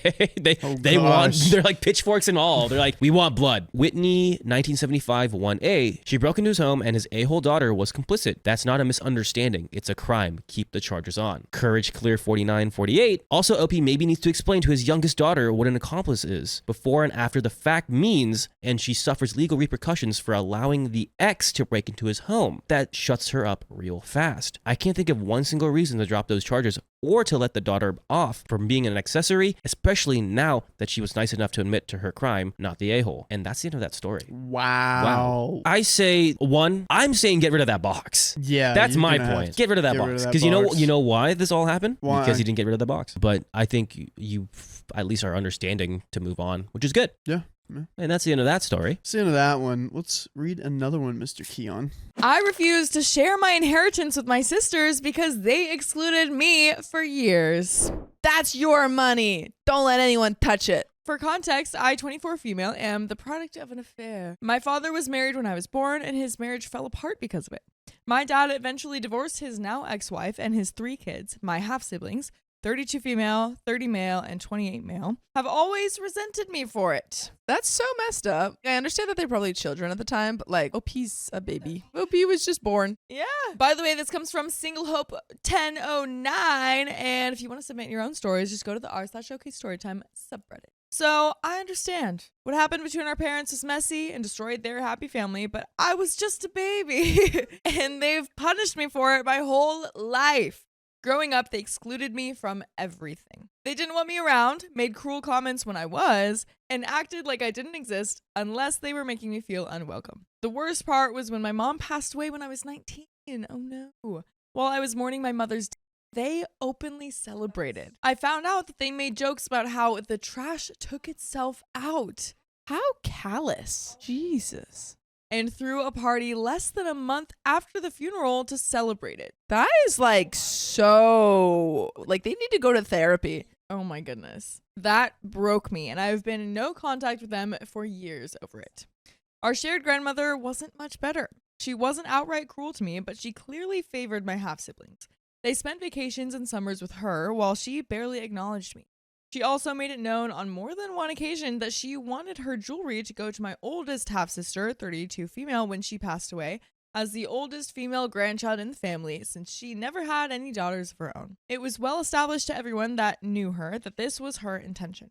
However, she didn't leave a notarized will, so legally her estate went to my dad as her only child. Interesting. To my shock, my dad gave the entire jewelry collection to me. He said he regretted how I'd been treated by the family and wanted me to have something meaningful. It was the first time he had ever done something to truly acknowledge me, and I was floored. Now, my half-siblings are furious, especially my oldest half-sister. She is demanding I give her some of the jewelry, claiming that since she was closer to our grandmother and she had always intended for her, the sister, to have it, it's unfair that I kept it all. She even said I wasn't really part of the family and has been calling me selfish and accusing me of stealing what was rightfully hers. But I refused. I told her that after years of being treated like garbage, I'm not giving up the one thing my dad has ever done to acknowledge me. She accused me of being bitter and petty, saying I'm using this to punish them for things that happened years ago. I'll admit, part of me feels like I'm finally getting some compensation for their horrible treatment of me,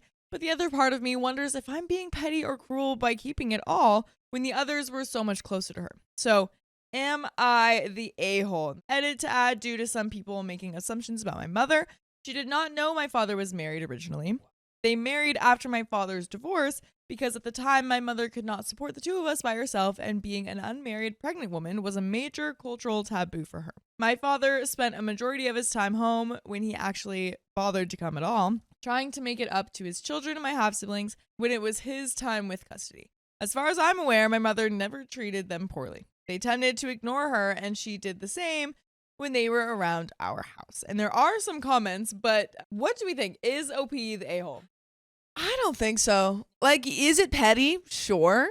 But also, like, when people are awful to you, what did, like, the other kids expect? Taking it beyond is OP's choice petty or not, what did the other half-siblings expect was going to happen when they treated OP terribly her whole life? And then she has this opportunity to be like, well, I'm not giving you any of this money because you guys... Yeah, it's kind of like, at this point, like, might as well be petty. It's like, sure, I guess, to be the bigger person or whatever, or like to do the objective right thing, it would be to give the stuff. But like, at the end of the day, if these people have been terrible to you your whole life and then celebrated your mom's passing so openly and so thoroughly, and you're no contact with them. Also someone who didn't even know that the husband was in a marriage.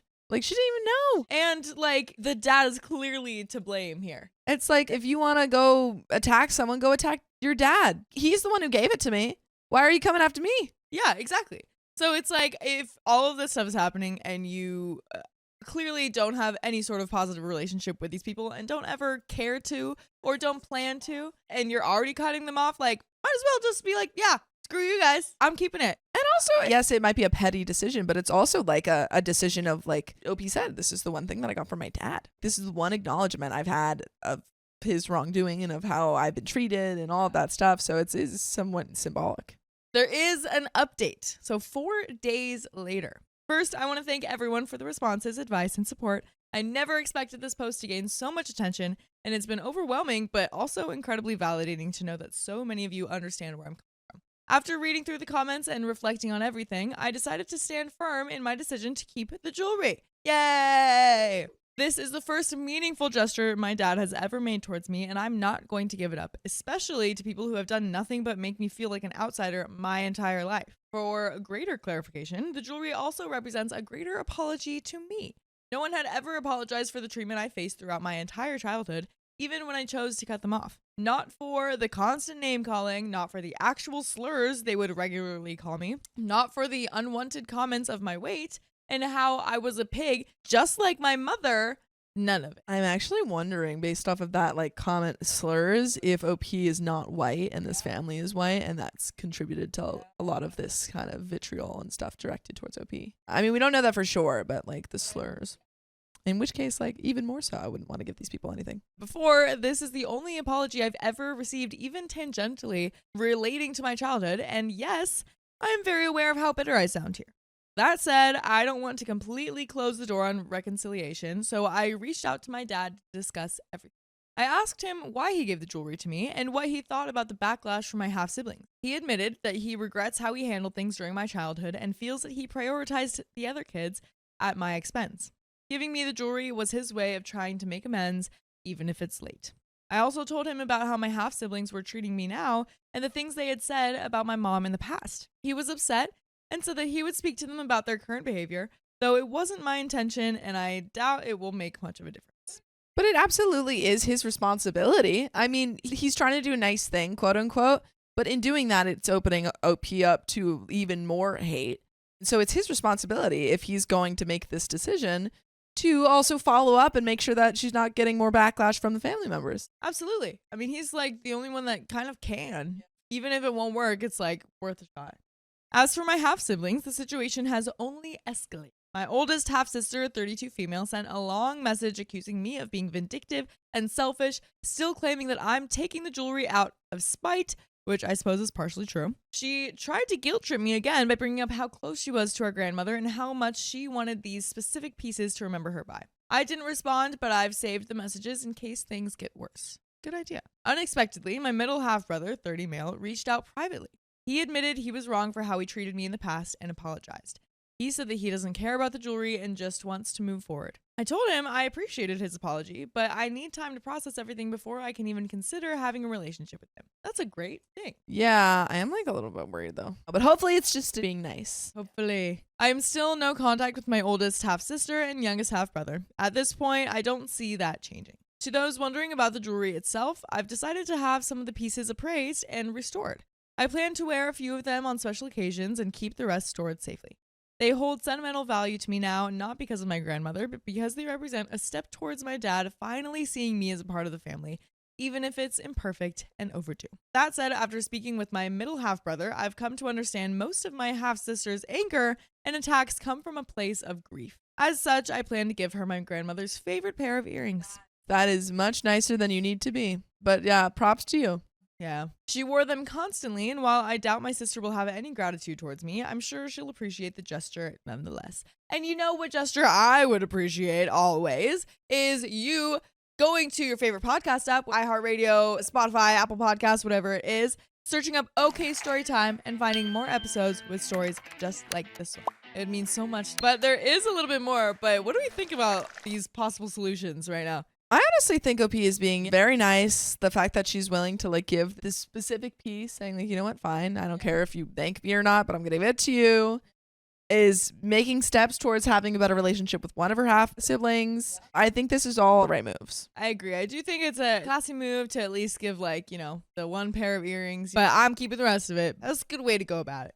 But there is a little bit more. Thanks again for all the support. This whole situation has been messy, but I feel more confident in my decision now. If anything else significant happens, I'll update again. And edit to add, the comments have made me realize that I've probably been giving my sister too much benefit of the doubt. While I do want to return the earrings to her, I think I'll offer to let her buy them back instead. Ooh, that's cool. I like that. I like that too. It's definitely like even more petty, but I like it. Though for the people concerned that letting her take them may incite her to sue me for the rest, I'll see how soon I can speak to a lawyer for a consultation. And that is the end of that story. I would say probably the only reason that I would probably sell them is if there was some sort of legal thing that she could do to try and take the rest of them, like that you could get away with if it was just selling. Otherwise, I probably would keep it to like just giving that one earring or something. You don't have to do anything. Really? Seems like we're headed in the right direction. Yeah. I think I wouldn't mind like giving some sort of thing, being like, okay, pick one. You're allowed one thing. That's it. I get everything else. If some sort of fight comes out and she's still being petty and you're like, all right, fine. If you want it, give me $100. Fine. If you want it so bad, hand over the money. But that is the end of that story. My friend's broke boyfriend gave me an expensive birthday gift. I gave it right back.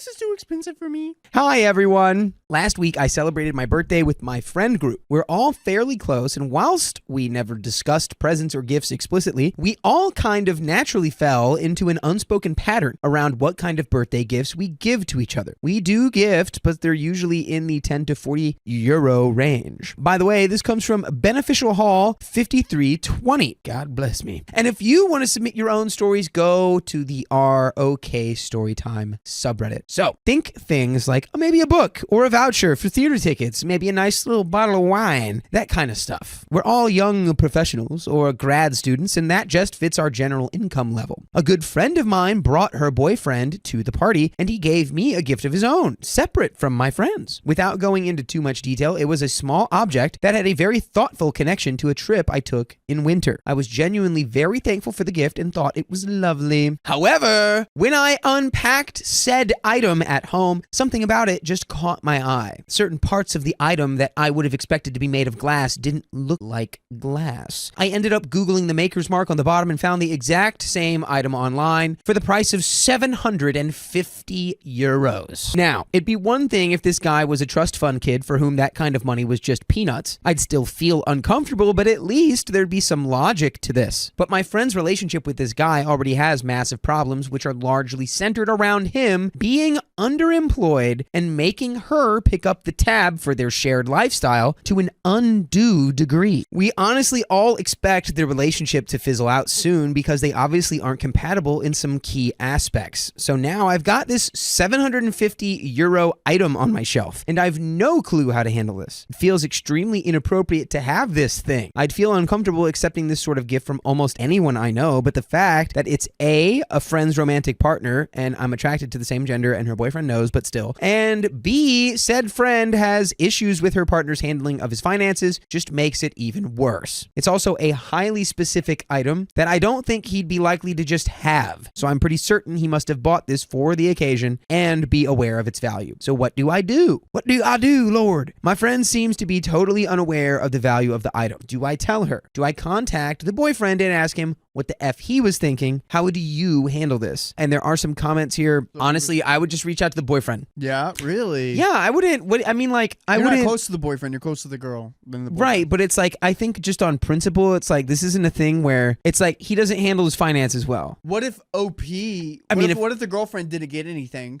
for this holiday? Oh, you think he spent her money on it instead of his? Or accidentally? But it's like, that's why, so you go to him first, you have that conversation. If it comes to light that he is spending her money, then you go to her. It could be messy. So we have some comments. Comment 1, I'd bring it up with your friend. There is a chance that he got a really, really good deal or even a decent knockoff at a lower price. But honestly, if he's bad with money, even something half that price would be pretty inappropriate. Talk to your friend and offer to return the gift if it turns out to have cost as much as you suspect it did. Let them know you are incredibly grateful for his thoughtfulness, but it didn't feel right accepting such a lavish gift and that their company and friendship is all that you ask for. Just be honest about how you feel and let your friend decide how she wants to proceed. Now in comment 2, that's about $850 US. If your gift is the real deal, that gift is very inappropriate from someone you barely know. What did your friend think about his over-the-top generosity? OP says, my friend seemed to be totally unaware of the value of said object. Heck, I was unaware until I realized something about this thing was off and started Googling. I'm 99% sure the boyfriend must be aware of the value of the item. I see only a very limited chance he accidentally bought a valuable antique from someone who didn't realize what they were selling. I've since resolved to contact her about this mess and am drafting a message to send tonight. To me, at least, it's strange. I guess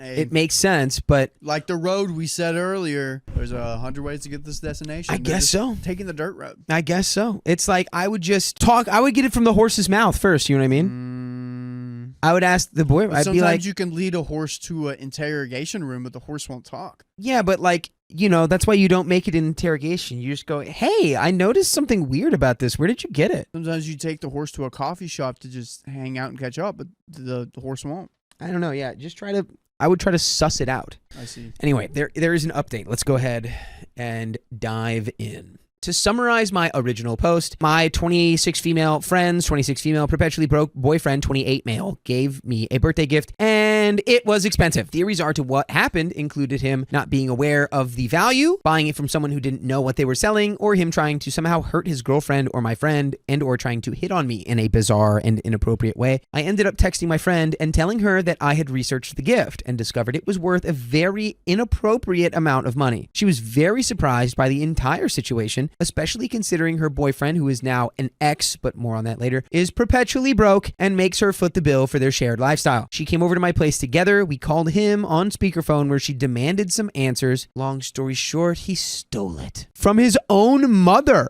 We were right.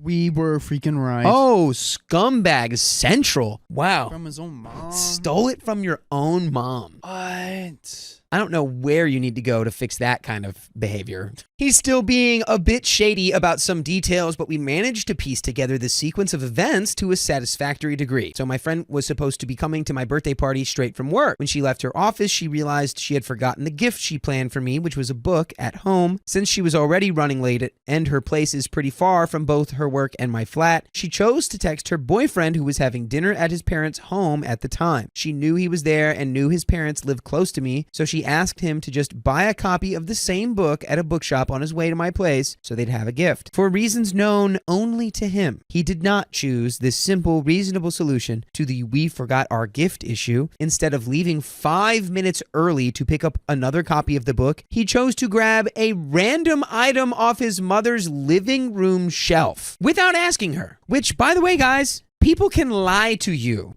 We are aware of that, right? Mm-hmm. So this reads like a big fat lie. I don't know. I'm not buying it.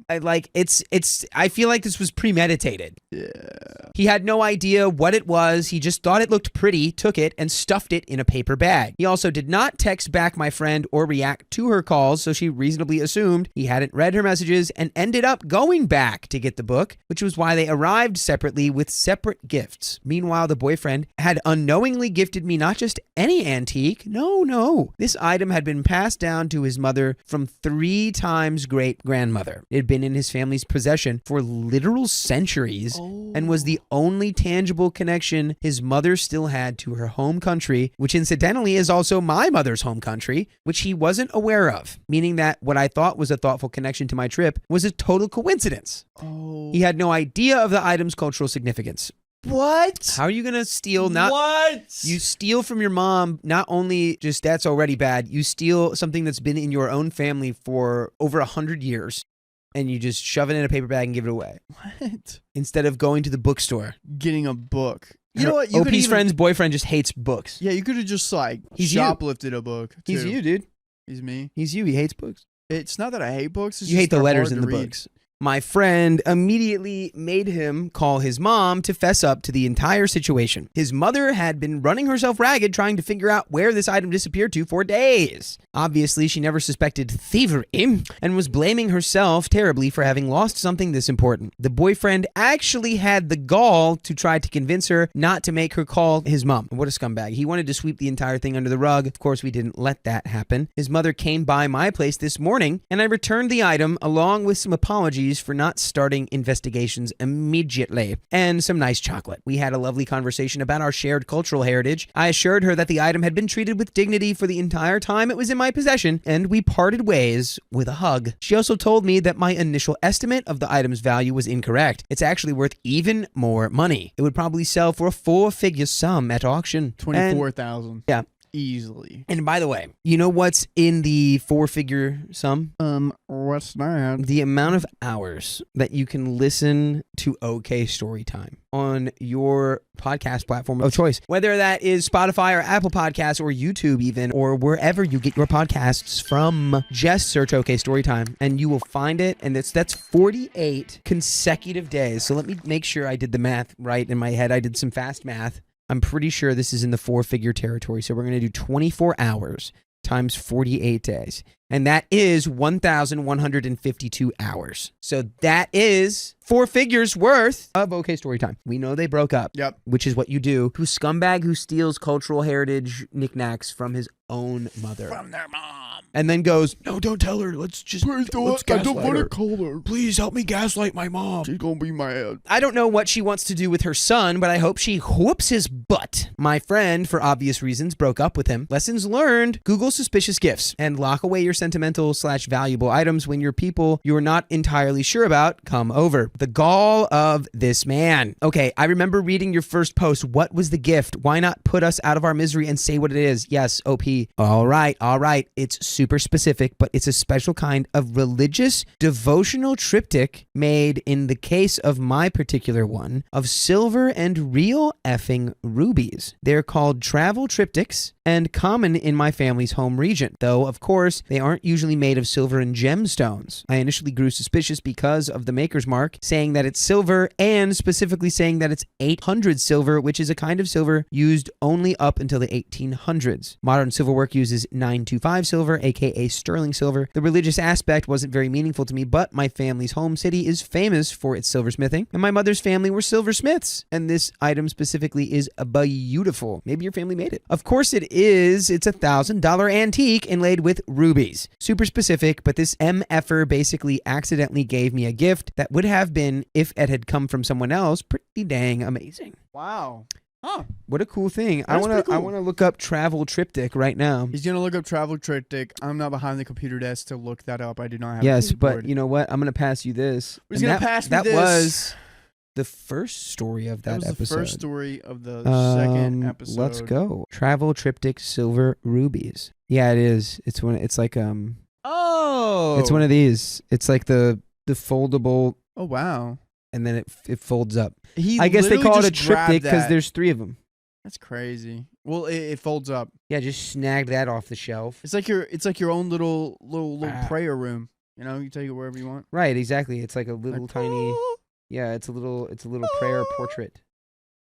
That's crazy. Wow. My husband's ex-best friend took advantage of us. I'm putting my foot down. Put that foot down. Put it down. Also, trigger warning for brief mentions of animal abuse in this story. This is going to be quite long, so I'll try to keep it to the main details. My husband's ex-best friend, we will call him Paul. Paul and my husband, Cody, were in the Marines together and formed a very strong, basically a brotherhood. He came down from Georgia to Arkansas to visit Cody and vice versa. And by the way, this comes from U-that1 conservative, and if you want to submit your own stories, go to ROK Storytime subreddit. So Cody brought up to me how Paul was living in a shed on his rental property due to his camper getting struck by lightning, and it didn't have electricity anymore. He took a small mat off the bunk bed in the camper and just moved into the shed, sleeping on the small mat on the floor. For context, he has 3 dogs. We had a great time when he would come and visit us in Arkansas and even stayed on an extended vacation for over a month with us. Well, since that went well, I told my husband if he needed a place to stay, well, he could stay with us till we got on his feet. At this time, my husband had even let him borrow his childhood truck that was running great for him to use in Georgia. Well, he moved in with us in the beginning of July 2024. I forgot to mention he gets disability from the VA for $4,000 a month, and we got him a job within a week with our friend's dad at his mechanic shop.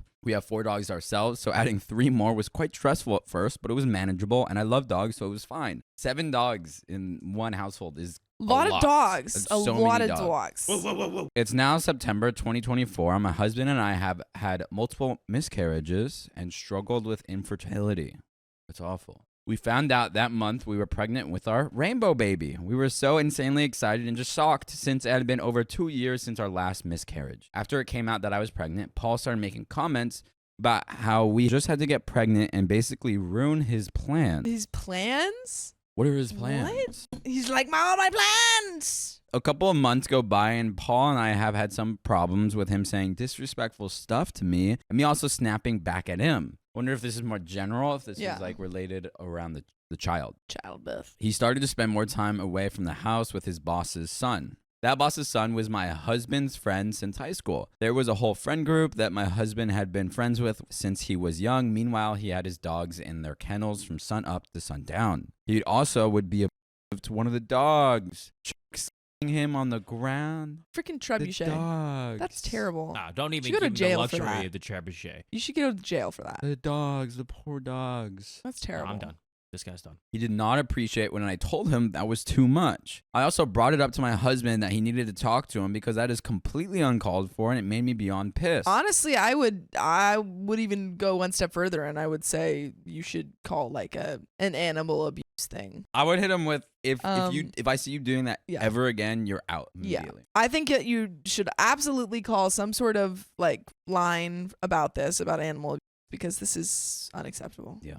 On top of him not taking care of his dogs, he would drink almost every night and leave these bottles by the couch or on the kitchen table. He left trash like fast food and dip spit cups everywhere, including on the floor. That's Ew. disgusting. That's so gross. I cleaned up after him. I got to the point where I brought it up to him and just honestly gave up on cleaning up after him. I wish you never cleaned up after him. Why? Remind me why he's there again. Because it's the husband's best friend from like the military. No. Like if this was going on under my roof, I'd call someone on this guy for the dogs, and I would say to my partner, I'd be like, no, like I'm not having this Also, person around me. It was OP's Yeah. idea for him to move in, and it was Yeah. because of like he was living in a shack. Sure. Not, I'm just giving that as Yeah, context, yeah. but still. She needs Yeah. to change At her this mind. point, it's like, okay, never mind. Like, This stop is not allowing working, this to happen. So our living area was just disgusting. Meanwhile, it's creating issues and fights between my husband and me. I work from home, so we didn't get why I wasn't keeping the house clean. He was like, I explained he is not my child and I will not clean up after his friend. Paul had been looking for rentals for months. He kept finding something wrong with each rental. Many times it was petty stuff, like it didn't have a workshop for him to fix his cars in, and the garage wasn't big enough. When he was moving down, he told us he would pay us $500 a month to live with us. We never asked him to pay us a dime since we truly wanted to help him. We actually decided to buy a house in December 2024 since it was the best decision for us, especially since we were having a baby girl and he was living in what would be her nursery. We explained to him so many times I lost count that he could not move in with us and stopped letting him pay us to live there so he could save up for a deposit on a rental. He had told us he found a place in January, February. Well, weeks before we were closing on our home, he was telling my husband he didn't have enough money for a deposit. This was going on to the second or third month for us not having him pay for anything. We paid for all the groceries, and my husband would cook each night even for him. If we went out to eat, we paid for him since he was always broke. Why are you letting this happen? Yeah, some of these things, I'm like, okay, like that's kind. But if you're paying for Yeah. him to go out, one, it's just creating a strange dynamic. Yeah. It's one thing to help a friend out, but it's another to like continuously be paying for him, even in situations Yeah. that aren't like 100% necessary. Like you're bringing him to dinner and you're paying for him like he's your child. Yeah. Just creating a really interesting financially dependent I relationship. don't know. Here's a solution. Just kick him out. Literally. Yeah. I mean, that's fair. He's had all this time and it's like, hey, sorry.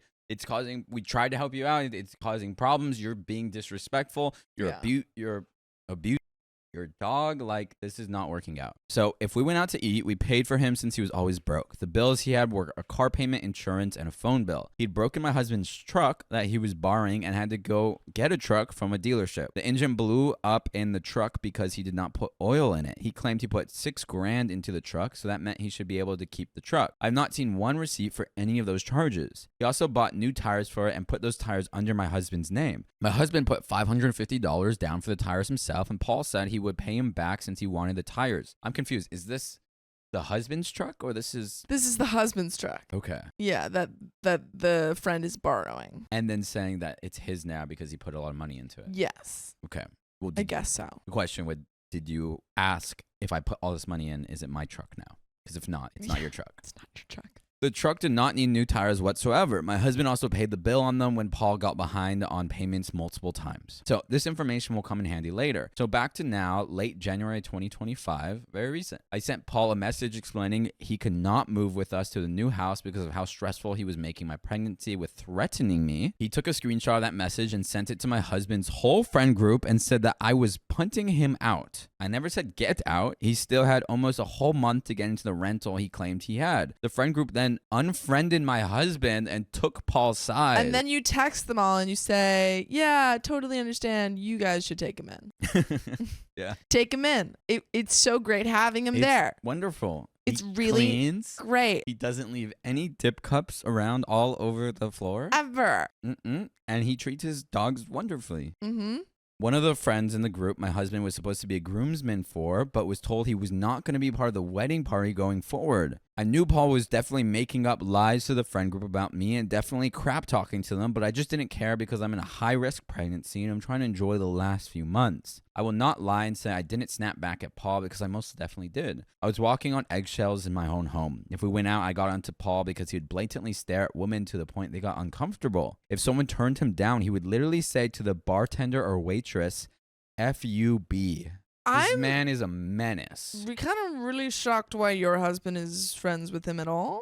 And if your husband's whole friend group, through one text, unfriends your husband, they're not the best of friends. Yeah. Unless he was spreading like meticulous lies and like, possibly, but building I his think whole- even then you should always be at. you should talking always to your- check with Yeah, the you should be like, person. hey, Is this like, true? Yeah. So my father-in-law had also let Paul borrow money more than once, which I did not like since he had enough money, and it was not my father-in-law's responsibility to take care of a 30-year-old man. My husband and I are 4 years younger than him. Well, he got the whole group to ostracize my husband from the group when my husband had just lost a family friend he was very close to. He was also very rude to my husband constantly and would get in moods if my husband left the house with me and we didn't tell him where we were going. Paul did not like me talking to my husband about how things would change when our daughter came, which meant he couldn't just randomly stay out with the boys all night fishing or at the casino since I would need his help. But we need your help. Listen to full episodes of stories just like this. Just go to Spotify, Apple Podcasts, or your favorite podcast app and search OK Storytime. Just do it. There's another relevant update, but let's discuss. Okay, I got a couple thoughts. Tell me First your thoughts. one, I mean, you should never have taken this guy in, but you did, and then you should I have think cut there him was out. maybe some room for taking him in just for Sure. a little. I'm hindsight, I guess.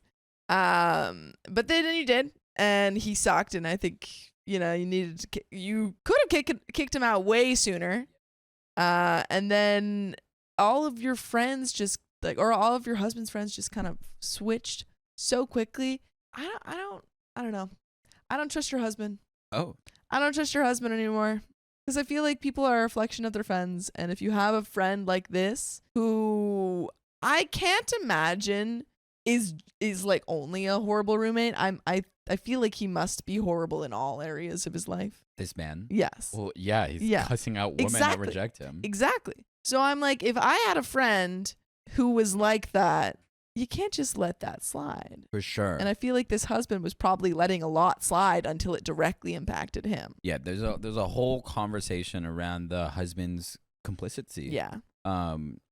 And him not stepping up for his wife. Yeah. Him not standing up to his friend who was just like doing objectively morally wrong behavior. And so that's a whole conversation of the husband being complicit in this and not standing up when he needed to. Agreed. Especially since all the other friends were like, bye. Yeah. Yeah, like everyone's like, oh, dude, what was it, Paul? Yeah, everyone's like, oh, we love Paul. Yeah. Like, Paul, you guys were What was you guys were Paul? mean to Paul? You kicked him out? Yeah. Yeah. We don't like you anymore. What? Yeah. What?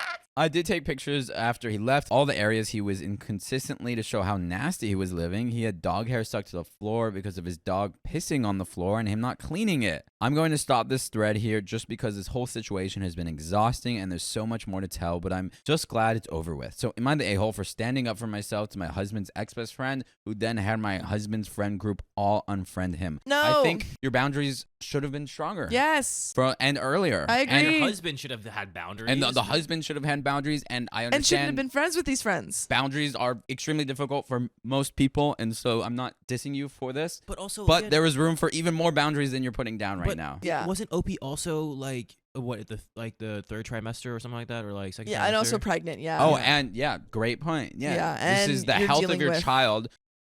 and the health of your partner or the health of yourself.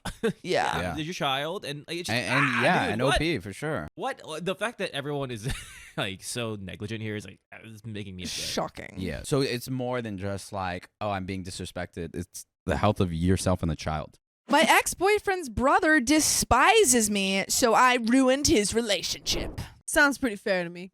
Go ahead. Throwaway account because there might be someone here. Also, apologies for language and mistakes. So this happened years ago. Me, 25 female at the time, and my ex, 25 male at the time, are quite serious. We have met each other's parents, and both our family have been introduced to each other. By the way, this comes from Maybe Fried Potato, and if you want to submit your own stories, go to r/OK Storytime subreddit. Safe to say, all we need to do is plan our wedding and our future, even though we have only been in a relationship for less than a year. My ex, we'll call him Eric, had a brother, we'll call him Jack, who had already been in a relationship for 2 years with Jane. Fake name, obviously. Jack and I were not close, and I just didn't vibe with him or with Jane. All our encounters usually consisted of just greeting each other when I visited Eric at his work. Eric and Jack both opened a clothing store, so besides being siblings, they were also business partners. I myself was working a 9 to 5, and so was Jane. Since Eric and I became a thing, I often spent time helping him around his store after my job was done. Because of his busy schedule, we rarely had time to go out, so I thought that could count as our time together. Jane, on the other hand, rarely visited the store. She and Jack usually had date nights or whatever, and that's fair for Jane. Maybe being in the store wasn't her cup of tea and she loved going out. Maybe because Jack was the type of guy who was very loyal and always gave Jane whatever she wanted. I had no problem with that, not my relationship.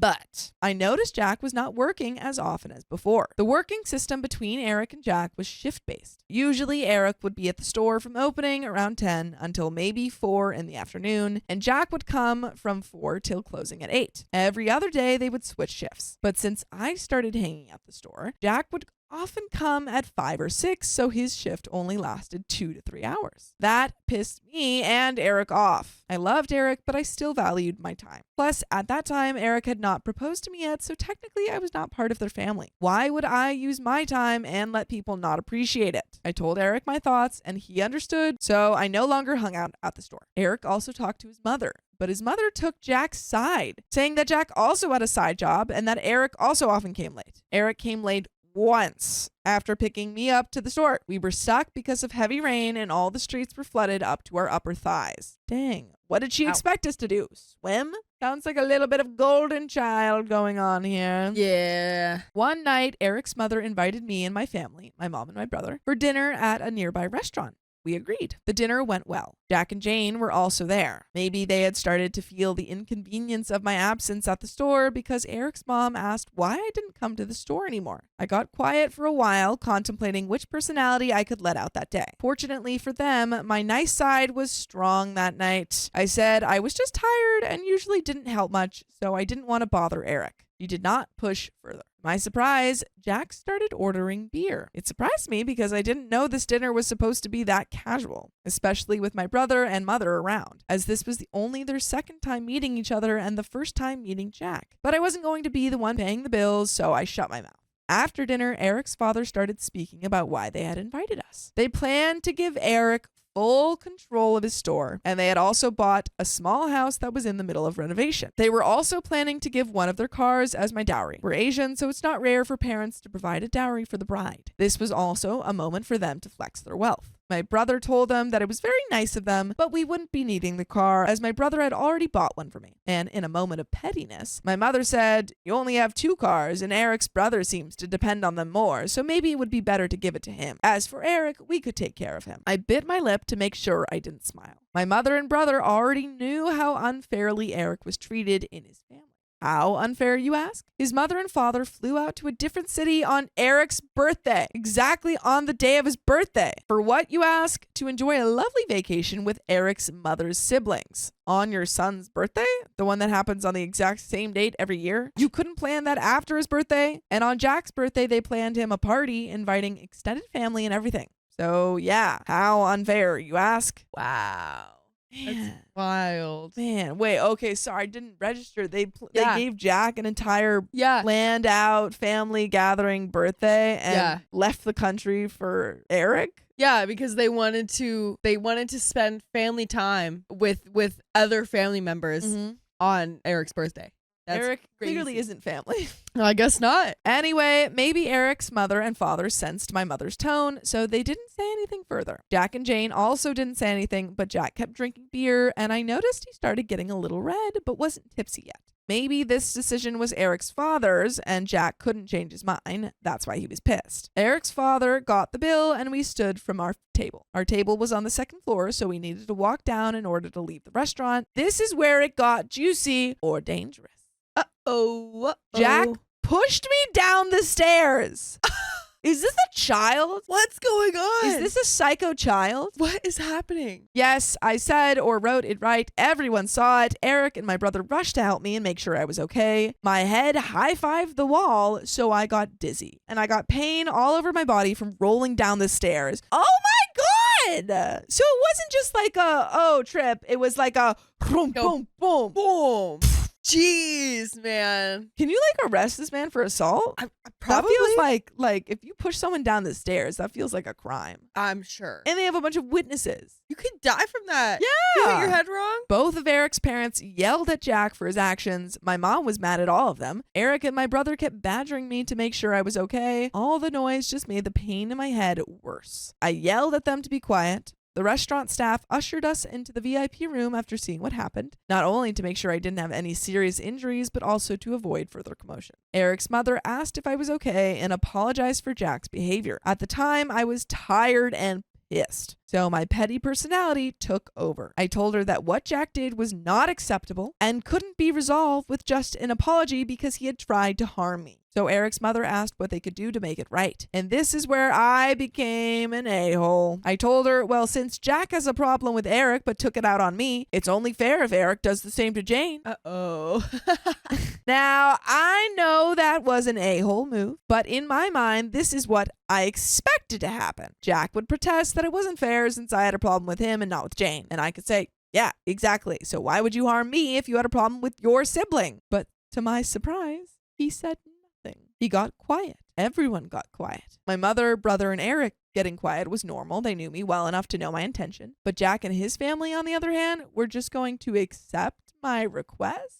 If I were Jane, I'm getting the heck out of there. Yeah. I'm getting the heck out of there. It gets silent and then everyone just Everyone turns goes, to Jane. and she's like, And she's like, please. no.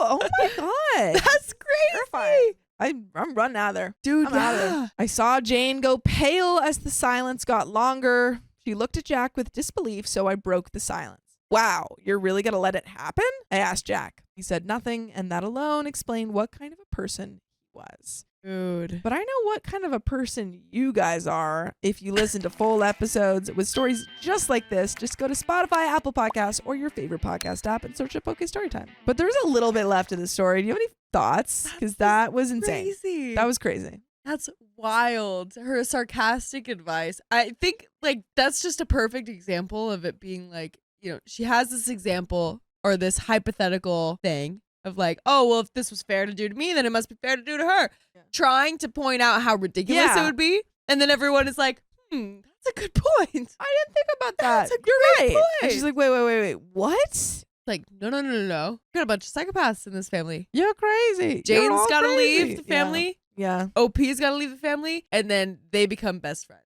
Exactly. Trauma bonded. And there we have it. My brother told me it was better for me to go to the hospital just in case. I agreed. My brother and mother left first to get our car while Eric stayed with me. I turned to Jane and told her, we're not close and I have nothing against you, but girl to girl, do you really want to stay with this kind of man? The one who's going to let you suffer the consequences of his actions. She stared at me like I had just given her the motivational speech of the year. After that incident, Jane and Jack broke up. Yeah, let's go. Jack despised me even more. Unfortunately, Eric and I broke up a year later. I mean, I don't know we don't know why you guys broke up, but he doesn't have the best family. Yeah. Dang, man. That was a lot. Crazy. That was a lot. Crazy. I can't believe you just got pushed down the stairs because Eric's brother was like annoyed with him. Yeah.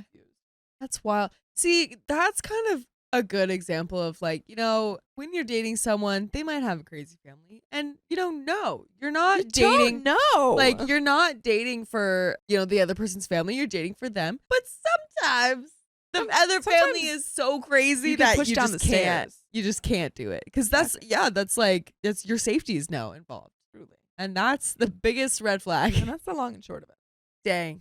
I had a fallout with my best friend, and now I refuse to rekindle our relationship. It's done. It's over. Cut him out. Please be brutally honest with me Oh, and we will. tell me if I'm the a-hole. We will. You bet. I have really tried to look at this from all perspectives. I recently visited my hometown for a family-oriented weekend, which included an ad hoc family bridal shower, my aunt's plan for me, and checking on an elderly family member who's been having health issues. By the way, this comes from user SimpleTop4862 on the r/OK Storytime subreddit. So, essentially, the trip was packed with lots of family events and work obligations, and I did not plan to meet up with friends because I didn't have enough time to dedicate to everyone. Whenever I come to town, I try not to let people in town know unless I specifically have time to visit with them. I have learned from experience that everyone wants to see me, and people get royally pissed and upset with me for not making plans to see them. So I try to keep it on the down low unless I have a 100% certainty of seeing them. However, a spontaneous meetup with friends happened on Saturday night due to my aunt being exhausted from the event, which freed up our Saturday evening plan. My sisters started coordinating a hangout, and I immediately texted my best friends, Anna and Sarah. Anna has been going through a tough time. Some background, she's been there for me a lot emotionally. I've also been there for her a lot emotionally and physically. We've known each other for 5 years. She had some rough patches with finances and moved in with me and my partner for a period of time. We would call every week, and if not every week, at least once a month, going through our problems and providing support for one another, or just joking around. We were extremely close. Anna's tough time was related to her depression and feeling like she didn't know anyone after moving to my hometown to be with her new boyfriend. Anna and I met in a neighboring city, and she had just moved to my hometown earlier this year. A month before this weekend, Anna told me she didn't want to talk about her pain anymore and said she wanted to move past it, saying maybe not talking about it will help her move forward more and stop dwelling. So I didn't really know where Anna was at emotionally that weekend. When I knew we had time to meet up with all of our buddies that Saturday, I was really excited for her to meet my other best friends so she could start building a network outside of her boyfriend's friends. Anna got to the bar first and was acting strange. We went to the bathroom and she cried. Aww. I hugged her and asked what was going wrong, and she said there's been a lot going on and she was happy to see me. My other friends started showing up, and I started introducing her to them and getting them acquainted. 10 minutes in, she got up for a smoke. When she got back, I asked if Anna wanted to walk around outside. She said no, and then shortly left afterwards. Oh. When I flew back to the West Coast, she texted me. Anna felt deeply hurt and excluded because she wasn't informed about my visit sooner. She expressed her feelings, saying she felt very hurt that I didn't plan to reach out while in town, especially knowing she was having a rough time. Anna, it has nothing to do with Anna. It was just... I get him not wanting to tell people and like being intentional around that because of not wanting to hurt people because of limitations of time and schedule.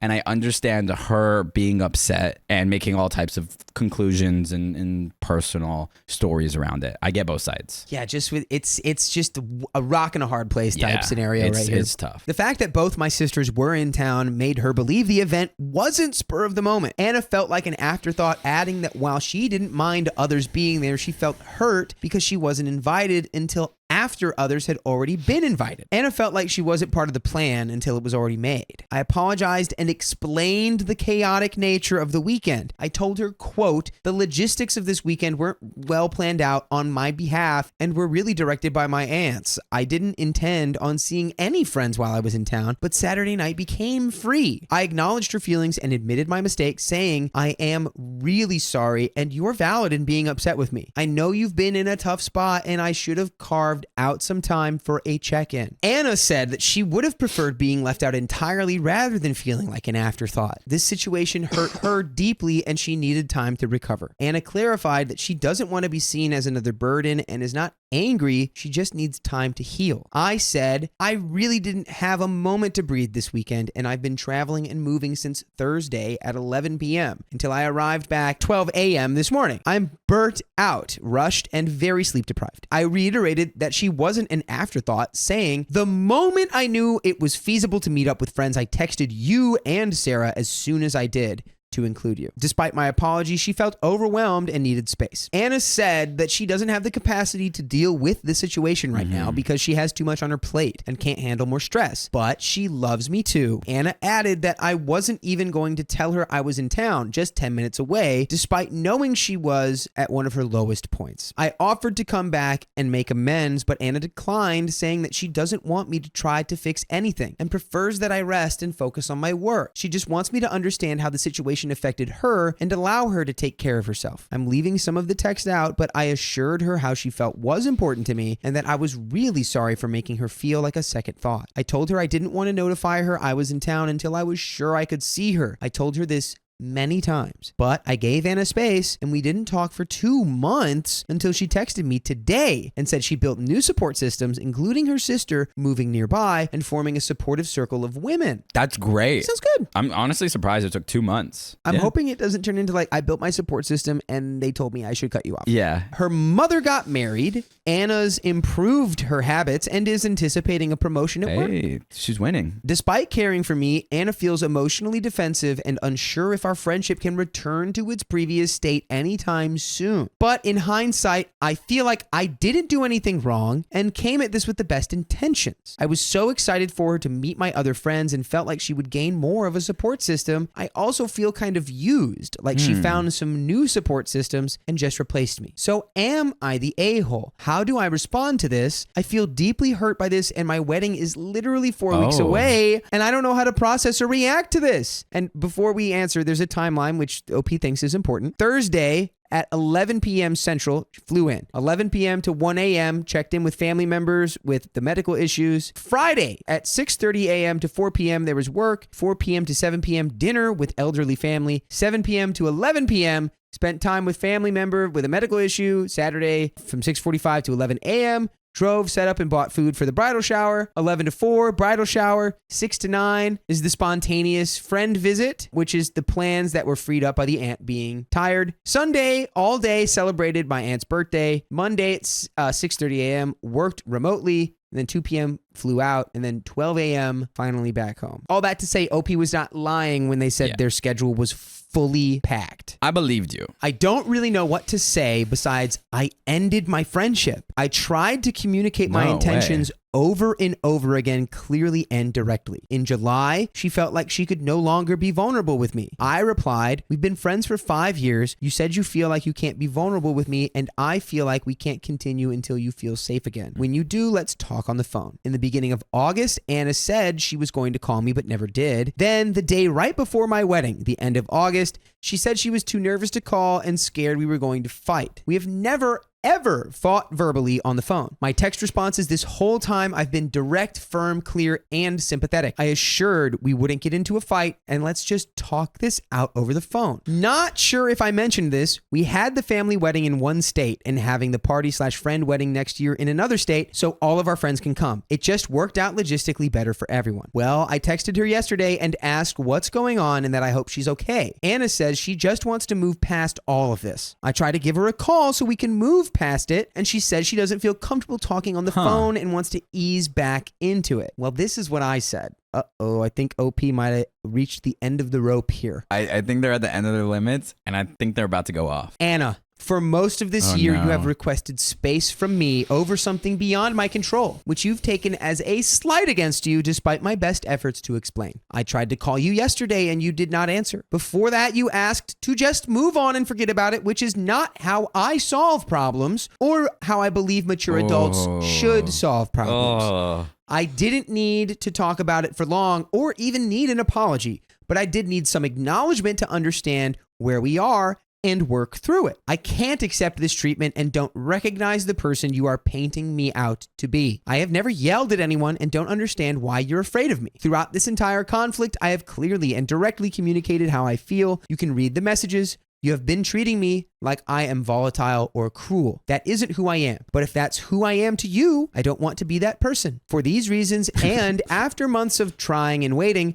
I will no longer be trying to work it out with you anymore. I am going to be blocking you and moving on. Bro. I'm very upset and hurt that after all this time it has to end this way, but I can't have friends who see me the way you apparently do, or who would rather take the easy way out and avoid minor conflict in favor of a superficial relationship built on convenience and wallpapering over interpersonal issues. Thank you for the laughs, stories, and encouragement. It all meant a lot to me. I truly wish the best for you, and I hope you have an amazing, fulfilling life. I really mean that warmly and respectfully, Mel. Honestly, for like up until half the text, I was like, okay, like I'm kind of fully behind this text. And then it went to just, I am blocking you. Yeah. And I'm like, no. I could almost feel you over there just being like, and now you stop. Wait, why are you continuing? Yeah. Why and I you was like, stop? oh no, it keeps going. Stop. Oh my God. Stop. Whoa. No. Ugh. Maybe I've been irrational, but it just feels like I've tried over and over again to get resolution, and this has been distressing me for like 6 months. I don't know. What do you all think? I'm feeling really down and haven't broke up with a friend that meant so much to me, but I can't keep being treated like I'm an abuser when I've just communicated my feelings. No yelling over text or cruelty. Every message I sent her, I spent at least an hour drafting and proofreading. Really quick before we get into that update, I'm just going to say it might be that thoroughness and that sort of clinical vibe that could be intimidating your friend. Update number 2. I blocked Anna on everything, but forgot to tell my husband to block her on his phone. After 2 months, she reached out to tell me she was engaged and now Whoa. wants to make up. Oh. Okay. Anna then shared that she's been struggling with her mental health and is trying to get a diagnosis for BPD, borderline personality disorder, which got worse this year. She said she felt overwhelmed, didn't know what emotions were real, and struggled to figure out what to react to. She recently started mood stabilizers with her SNRIs, which she thinks are finally helping her feel like herself again. Here's what I said to her. Anna, this was a really important year for me. I got married and had a huge shift in my life. During this entire time since May and the rest of my engagement, I tried to resolve things with you and you didn't talk to me. The day before the family wedding, you told me how anxious you were to call, but you still didn't acknowledge it or say anything supportive. You can look at my texts. I told you it was Labor Day weekend. I feel like you haven't cared at all about what's been going on with me. You haven't apologized, just said you felt like you weren't a good friend, and now you're reaching out after getting engaged and sorting things out for yourself. You've really hurt my feelings. Her response was basically that she didn't reach out earlier because she was scared of ruining a big day for me. She said she pulled away from almost everyone, regrets it deeply, and is really sorry for not being there for me. She admitted she handled things badly, especially over text, and said she wishes she could go back and handle it differently. She told me she loves me and is working on being less avoidant and more present in our relationship. Here's where I'm at. Mental health is really important, and I believe her when she says she was going through a crisis. I want to be there for her. I know how hard life can get, and I truly care about her. But it's hard because she wasn't there for me when I needed her, not even a tiny bit. I don't know if that's immature to feel, but it's how I feel. And just really quickly, I'm going to say it doesn't sound like she was able to be there for anybody in her entire life, including herself. And I don't think she's asking for you to be there for her right now. No. I think she's just providing context, and it seems as if, from what I'm reading, it seems as if OP is saying, now she wants me to be there for her without apologizing. It just seemed like an intro. I think that's where it's going. It seemed like an intro back to the relationship of like, hello, here's where I'm at. Can we maybe make a tiny step towards reconciliation? Yeah. I've worked so hard to heal from the hurt and stress she caused, and now I'm torn. Should I try to move forward and rebuild the friendship or just leave it where it is? I'm really stuck and could use some advice. What would you do? And we have another update, dude. I would say that I think if you're able to just like cleanse the palate here and just move forward and be like, look, we had a weird problem. Like, we couldn't communicate properly. Our feelings were getting all mixed up. Let's just move forward fresh. Let's just wipe it clean and start fresh. Update number 3. These were the texts. I've been sick all week and have read every single one of your comments. I thought hard about the approach and went with what some of you said, so here is the convo. Me, I wanted to say congratulations on your engagement. I know how much you love and adore Brad. I'm really happy for you and know you're going to build a strong and wonderful family. Anna, I really appreciate that. You've been there since ground zero, and I really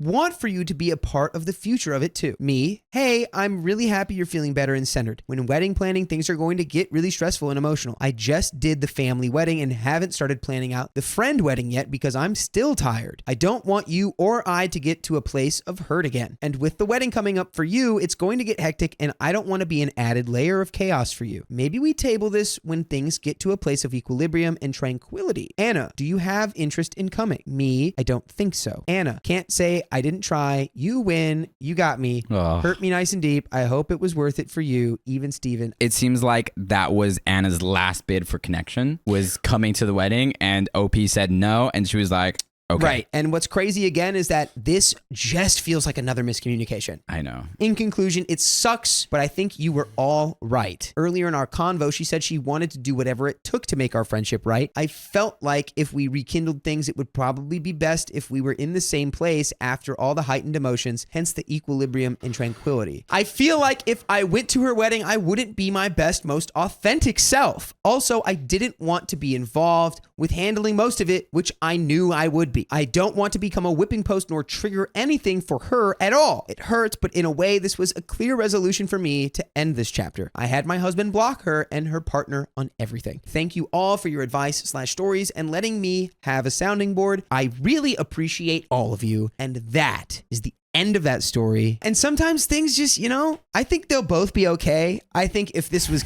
executed differently, y'all could have made this work, but well, it seems like that was the story of the relationship of like good intentions and just like a mismatch of communication, a mismatch of execution, a mismatch of handling it. It seems like you both cared for each other the whole way through. Yep. And at some point, there's just a misalignment. Exactly. And it's okay. Now y'all can just move forward in your lives. Y'all aren't going to be in it, and it's okay. It's okay. Sometimes that's what happens. That is the end of the story. And my friend insulted my pregnancy. So I ended our friendship. Good. Get her out of there. The natural chain of events that transpire. It's not really much other options there. Many other options. Okay. I'm so sorry, but this is about to be long. It's okay. On to the tea. I, 25, female. I'm currently 8 months pregnant and have recently removed my ex-bestie, 25 female, from all of my socials, unfriending her on Facebook and Snapchat, and then also removing her as a follower on Instagram. By the way, this comes from user ConversationTough235, and if you want to submit your own stories, go to the r/OKStorytime subreddit. So, the reason why I removed her was because I had come to this realization that maybe she wasn't my friend at all.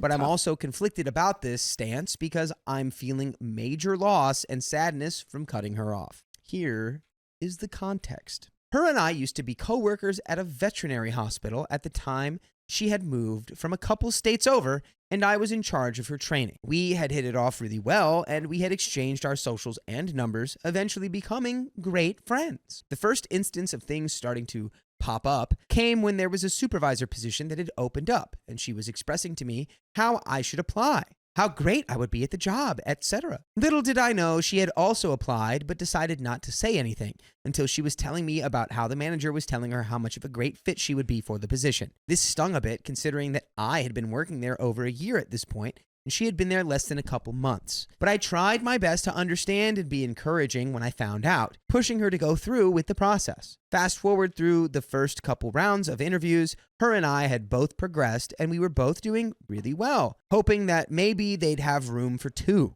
Being teased with it by management, of course. This is a spot where I personally effed up. There was this coworker that we both had that we equally did not love. This coworker was all around unkind to animals and owners, and it was a marvel how this coworker was employed for as long as she was. I caught her in the treatment area talking about how my friend was a major see you next Tuesday out loud in front of other coworkers, and basically trying to get people to hop on the bandwagon with her. This made me so mad because who even does that? She doesn't even go here. I went to my friend with this, telling her about the situation and how annoying it was. My friend went to management, and I was written up for gossiping due to lack of evidence, even with eyewitnesses, including doctors. Wait, I'm sorry. You were written up for gossiping when you said, hey, this person was insulting my friend. I don't think that's very nice. Yeah. What? Sounds like a typical HR move right there. Ay. HR. I left the job very quickly after this, which is a smart move. After leaving that position, my friend and I still made it a habit to meet up for weekly grocery shopping trips, and we'd go out and get our nails done regularly. We were basically just living our hot girl lives as she eventually also left the job and moved on to a different veterinary clinic. Moving about 6 months forward, she ended up putting in a good word for me, and we ended up as coworkers once more at her new practice. This is where things get really messy. Better get a broom. So, at first, things started out great, with it feeling like a her and I against the world type situation. We'd go on errand runs together, pick up the company lunch, and then we'd basically just be hanging out all day since this place was a private practice and wasn't super busy. Dude, like when you have those types of jobs where you're just kind of hanging out with your friend, that's fun. Yeah. About a month into my job, something just like snapped. I seriously have no clue what happened, but instead of explaining each individual situation, I'm just going to list them in the order as they were happening. I made a joke about getting pregnant pre-pregnancy, to which she responded very weirdly about how she picked her now husband very carefully because of his genes after making some offhanded comment about my husband. Things like he's tan with dark hair and eyes and a bigger boy, super untrue by the way, versus her husband who is pale with blonde hair and blue eyes and a gym guy. So we're just casually going to become Racism? Aryans now? Oh, sorry, the Aryan race? What? We're just going to stand the Aryan She's race like, now? he's What are we blonde doing? He's blonde and blue-eyed, so like, I had to go for him. I'm sorry, what?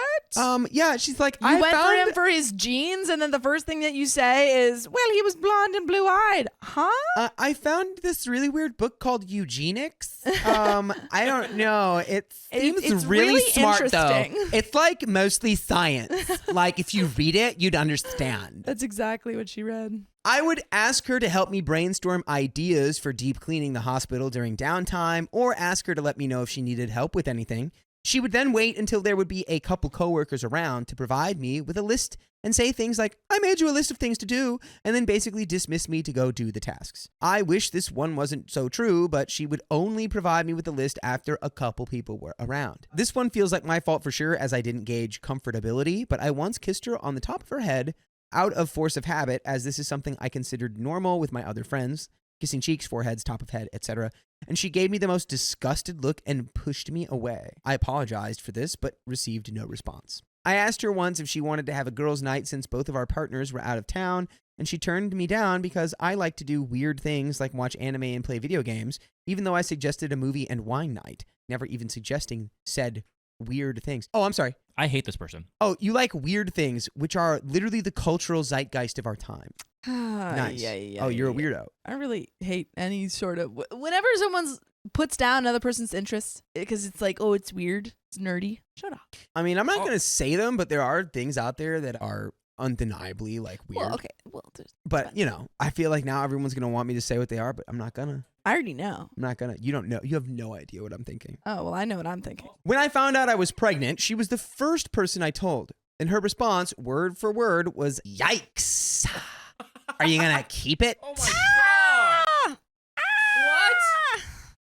Yeah, that's not a friend response at all. Ooh, In fact, that's an enemy response. Oh boy! What happened? She made a comment about how I shouldn't be thinking about baby names because the baby is way more likely to pass away than survive after I was expressing my excitement and brainstorming up a list of baby names. Granted, I was only 7 weeks pregnant at the time, but it hurt all the same. Pregnancy has been super unkind to me. I was diagnosed with hyperemesis, but still tried to work through it when I could. We had another pregnant coworker who was coming back to work still pregnant. My friend was talking about how this coworker was going to run circles around me and how because the coworker is also pregnant, that my pregnancy was no excuse for my laziness. I snapped at her once because she was chuckling about a mistake I made. I cut her off before she could say anything that I wasn't in the mood today, and she stormed off after getting defensive, saying she was just going to ask me if I needed help. This is the first and only time I've ever snapped at her. After a few more weeks of bickering and my pregnancy sickness getting way worse, I ended up leaving the practice to stay at home full time. We ended up basically slowly drifting off, and she hadn't said anything to me since my 3rd month of pregnancy. I'm currently 8 months pregnant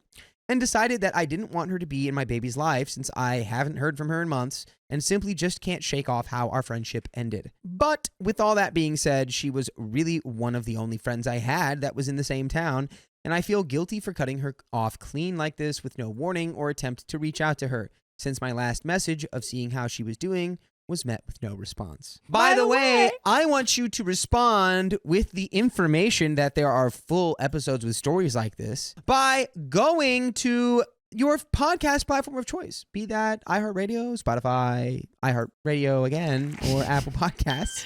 And also, iHeartRadio. Yeah. Search OK Storytime and you will find the entire archive of our stories. Search OK Storytime and you will find our plot. Maybe just leave it at that. Search OK Storytime and you will find we do have a little bit more story left. I'm going to go ahead and say, no, you're not the You're a-hole for not cutting the off a-hole. someone who basically was like, I mean, yeah, your She's pregnancy's probably not stinky. going to happen.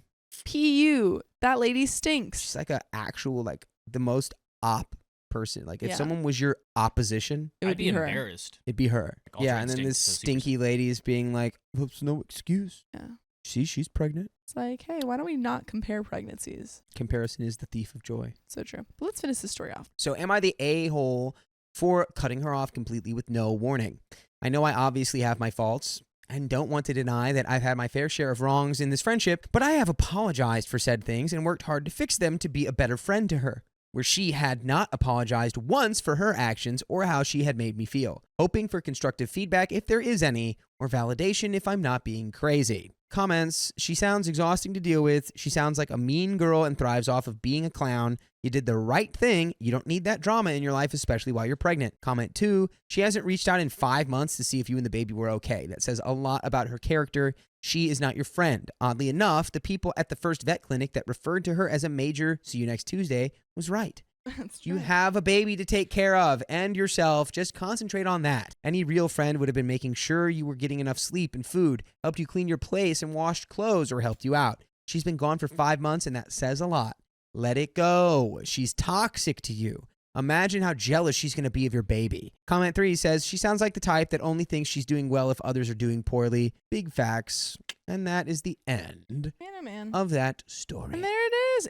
I ended up with a guy my best friend likes. Now I have to choose between them? Choose your character. I am 33, female, single, and have a best friend, 40. We met through a friend before the vid. She's a talented singer who is starting to gain popularity in our city. Everyone loves her for her entertaining and easygoing personality. As for me, I'm an introvert who only turns into a chatterbox when I've been drinking. By the way, this comes from Comfortable Sweet 111 on the r/OK Storytime subreddit. So, back then, she was looking for a part-time assistant to help with her gigs. And she asked me, since I had a background as an assistant director in the art industry. Since it was just part-time, I took the job. I already had a full-time job. This meant I would help her whenever she had a gig somewhere, mostly at night, or needed to shoot a music video. At the time, we weren't best friends yet. She already had a group of girls she called her besties. I didn't mind, as I was only looking for extra money anyway. During that time, everyone knew me as her assistant, so whenever I went to our usual bar, people would ask where she was, why I was there alone, etc.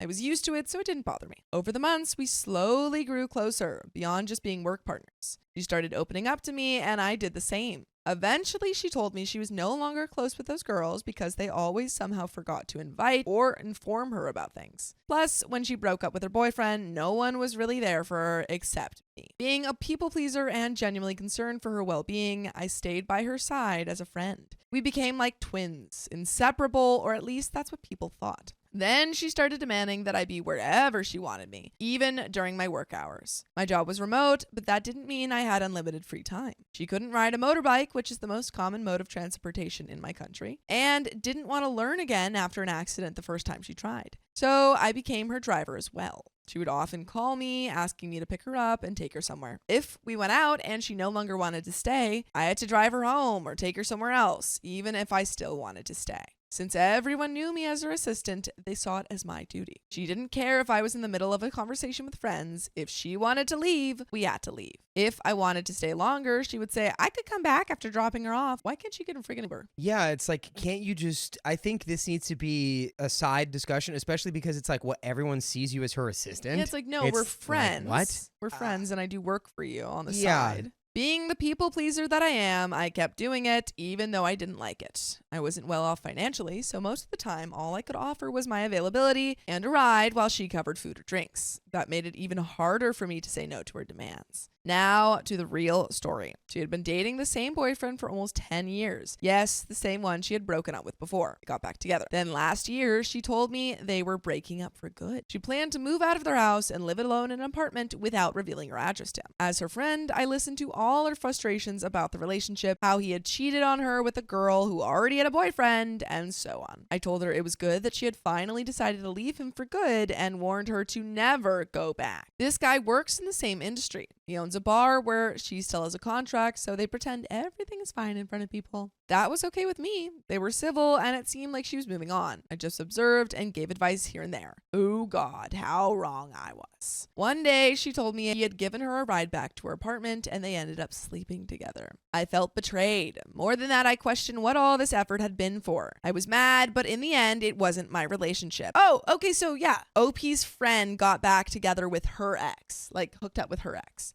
And so OP is saying that she had been there for her friend all this time and felt so betrayed she's being that like, she was hooking up with she like her didn't own even care that I helped her through this. She, which like, my point didn't is like, even- I feel like you can't really feel, I don't know. I don't know if you can necessarily. I would. I would probably feel annoyed, but I don't know if I could go with betrayal, you know? I think it just depends on the I would probably nature be of the like, oh my ex and God, the what are you conversations. doing? Yeah. Like, it's very frustrating to have like. It is frustrating, but I don't know if that's a betrayal for me. So I told her, you're old enough to understand what you're doing. Oh, and she has a daughter and a granddaughter. Yes, she had her daughter at 19. I assumed that meant she was mature enough. Nope. The more I learned about her personal life, the more I saw someone who had never really lived for herself. She had spent her whole life working, and now she wanted to enjoy the rewards, but in a selfish way. I admired her independence, yet I didn't like how she always seemed to put herself above others. I used to think it was unintentional. After months of this back and forth, they broke up again. See, that would be annoying. She moved again. At that point, I was just riding the flow, being there for her, but not investing as much as before. I became an ear for her, but didn't want to get too involved. She promised me this was the last time. She even showed me that she had blocked him everywhere. Then she started using dating apps. Of course, she got plenty of attention with guys liking her left and right. I told her, enjoy the ride, but don't lose yourself. She went on several dates, and I met some of them. There was even one guy who genuinely liked her. But no matter who she met, she always found a way to compare them to her ex. Beyond dating, she started demanding my company more and more. I figured she was still grieving and needed to get things out of her system. So I stayed by her side like always. One night, I took her to a bar I usually hang out at. She ran into a guy she knew and they started flirting. That was fine until she insisted I stay and wait for her. Yes, I waited while she flirted, kissed, and fooled around until 6 a.m. Oh my God! Till Girl. 6 a.m. Girl, you gotta put boundaries up. You got to start building that backbone. You are acting like a doormat. Yeah, this is not. Are you being You are too fairly compensated for that? I doubt it. I think the on, problem dude. is that OP is being too emotionally invested in her friend's life, to the point where she feels like her getting back with her ex is a betrayal. Point where she's staying around till 6 a.m. On one hand, I worried about her safety. On the other hand, I felt completely used. By then, I didn't really see her as my best friend anymore. She wasn't serious about any of these guys. She was just playing around, no emotions involved. But the moment a guy started catching feelings, she dropped him. She even told me she ignored them if they showed up at her gigs when I wasn't around. Then, one day, we had a gig at a bar about an hour from her place. She mentioned that a guy from overseas was coming to see her perform. I tried to remember which one. She had told me about so many guys. This one wasn't from a dating app. He had been a customer at a bar she played at last year, and they had been chatting on Instagram. For context, she always gave me every little detail about her dates, including what happened in bed. But like, what you say that like it's like something you wouldn't like to hear, but then I'm then you also listen. feeling like you didn't say that at all. Right? Yeah, it's like you're not putting up any boundaries. It's like you can't just send like a psychic message to someone to be like, stop saying that. You have to speak it. That night, while she was doing her makeup backstage, the guy, 34, showed up alone. I told him to sit with us beside her, but I didn't pay much attention to him. It wasn't my business. But after a while, I noticed how cold she was towards him, and he sat there in awkward silence. So, as a friendly gesture, I offered him a drink, made small talk, and that was it. Then I left to take care of my usual tasks. While she and the band were on stage, I ended up next to him on the sidelines. We made some casual conversation while drinking and dancing to the music, nothing more than that. When my other friend Em arrived, I passed the guy off to him and let them chat. I wasn't thinking about him at all, but I did notice that she kept avoiding him even during the break. And honestly, I felt a little bad for him. At the end of the gig, I was a bit wasted, and so was she. Our ride home was the bass player's car, and another guy asked if he could join us. I offered to sit in the front so they could talk in the back, but she lazily replied, nah, I'm good at the front. Nah, I think I'll sit in the front. We're just friends anyway. I found her response odd, but didn't dwell on it. I sat in the back with him and we chatted about his stay, his family, and other small talk until I dozed off on his shoulder. But nothing happened that night. You dozed off on his shoulder? Something That's happened. not nothing. I mean, it can be No, nothing. it can't be. It can either be like friendly, but I feel like it's like But it's you're, like, also It's just the context of like, it's Come late, you've been on. drinking, and Come on. you just fall asleep. But okay, but my point is, this is obviously flirty because that's the Well, title they had of the been story. talking and stuff. That's but flirty. I think she was also just like wasted and fell asleep on his shoulder because they're in a car and going home. I think it's flirty. And as she said, nothing happened that night. So it's like, it's probably the beginning of something. The next day, I texted her about my fee from the gig, and she told me to meet her at the beach club where she worked. She mentioned that the guy would be there after visiting my other friend's beach bar. I had no connection to his plans, but agreed to meet her. I always stop by that beach bar for the sunset anyway, so after work, I went there first. My friend told me the guy had already left for the beach club, but I wanted to enjoy the sunset before heading over. By the time I arrived, she had already started singing, and I saw him sitting alone. Naturally, I joined his table. He asked if I had another gig that night. I told him no, I was just there to collect my fee. Then he said, I'm glad you arrived. I almost left. If you were 5 minutes later, I probably would have. I asked, why? He explained that he had been there for 30 minutes and she hadn't even acknowledged him once. You came to this country for her, right? I asked. He hesitated, but said, in a way, yes, but also no. I needed a break from problems back home since I knew her and she's a good singer. I figured, why not visit? He was a singer too, and I started to realize she enjoyed being the center of attention. Maybe she liked the idea of chasing her while she played indifferent. I was growing tired of her attitude, so I invited him to watch my other friend's band later that night. He agreed, and I could tell she noticed. Long story short, both of them kept insisting they were just friends. If that was true, there was no reason I couldn't spend time with him. I had been single for a while, and I wasn't the type to hook up casually. My last entanglement was a stalker, but that's another story. He and I connected well, not necessarily in a romantic way, but we enjoyed each other's company. After the gig, another one of her friends joined us. I mentioned I was heading to another bar, and she casually told me I could bring him along, as if I needed her permission. Then her friend decided to tag along too, making things even more awkward. She continued ignoring him, and I could sense her growing cold toward me as well. At that point, I was done trying to read her mind. I drank with him, fully embracing the just friends vibe she had been pushing. It turned into a long night. We moved to another bar for karaoke, got wasted, and I ended up kissing him in front of everyone. Super platonically, I'm sure. This was at my go-to bar, the same place where she once made me wait for her until 6 a.m. What did she say right before that? Got wasted. Oh, so if you're wasted and you kiss, it's totally platonic? I mean, I would call that kissing nitrous is what I would call that. You put the NOS in the kiss car. I don't know. I barely remember what happened afterward. All I know is that she left early with her friend and I went back to his hotel, platonically. One thing led to another. We became best friends. The next day, I texted her apologizing for not realizing when they had left. I also mentioned that I had gone back to his hotel. Wait a minute. Did she say one thing? Did she say that we became best friends? Or... No, I was joking. Okay, I'm sorry. I just needed to make sure that I wasn't in a fever dream. Oh God. Her response was completely foreign to me. I don't care what happened. You guys are adults. It's none of my business. You don't need to tell me anything. I was confused. Did I do something wrong? Nah, you didn't do anything wrong. I was just wrong for choosing you as a friend. Whoa. What the hell? You said you guys were just friends. Is it wrong if we liked each other and hooked up? She ignored me. Also, hi, not your friend. Not Clearly, your I'm just friend. your assistant who's Literally just your constantly assistant. at work. I told him about it, and he said she had texted him too, saying she was disappointed. We were both baffled. What just happened? That evening, we all ended up at my friend's beach bar. The three of us sat awkwardly, facing the ocean. She was eating and made us wait until she finished before speaking. I was mad. He was uncomfortable. It felt like we were children waiting for a lecture. Stop letting her get away with this. I think it's hard because it's also, it's like there's no clear definition between like this is me as your employer line and this is me as your friend line. It's true. Like there's no separation there. I mean, there's no even whatsoever. there's no hour separation either. Like, it's just like, oh, she can call you Which whenever is, you like, want. Entertainment is like can be a complex and like fast paced like industry to be like an assistant in. But like Yeah. if you're gonna have a professional relationship, like that's one thing. It's like You have to be that's just really- my assistant. We're not really friends. It's like I wouldn't want to be friends. I don't think with her if I Being was her friends assistant. with your employer is difficult. It's dicey. You gotta have heart. You gotta separate. I mean, I've made one of my best friends is an old boss. My brother of is my mine. boss.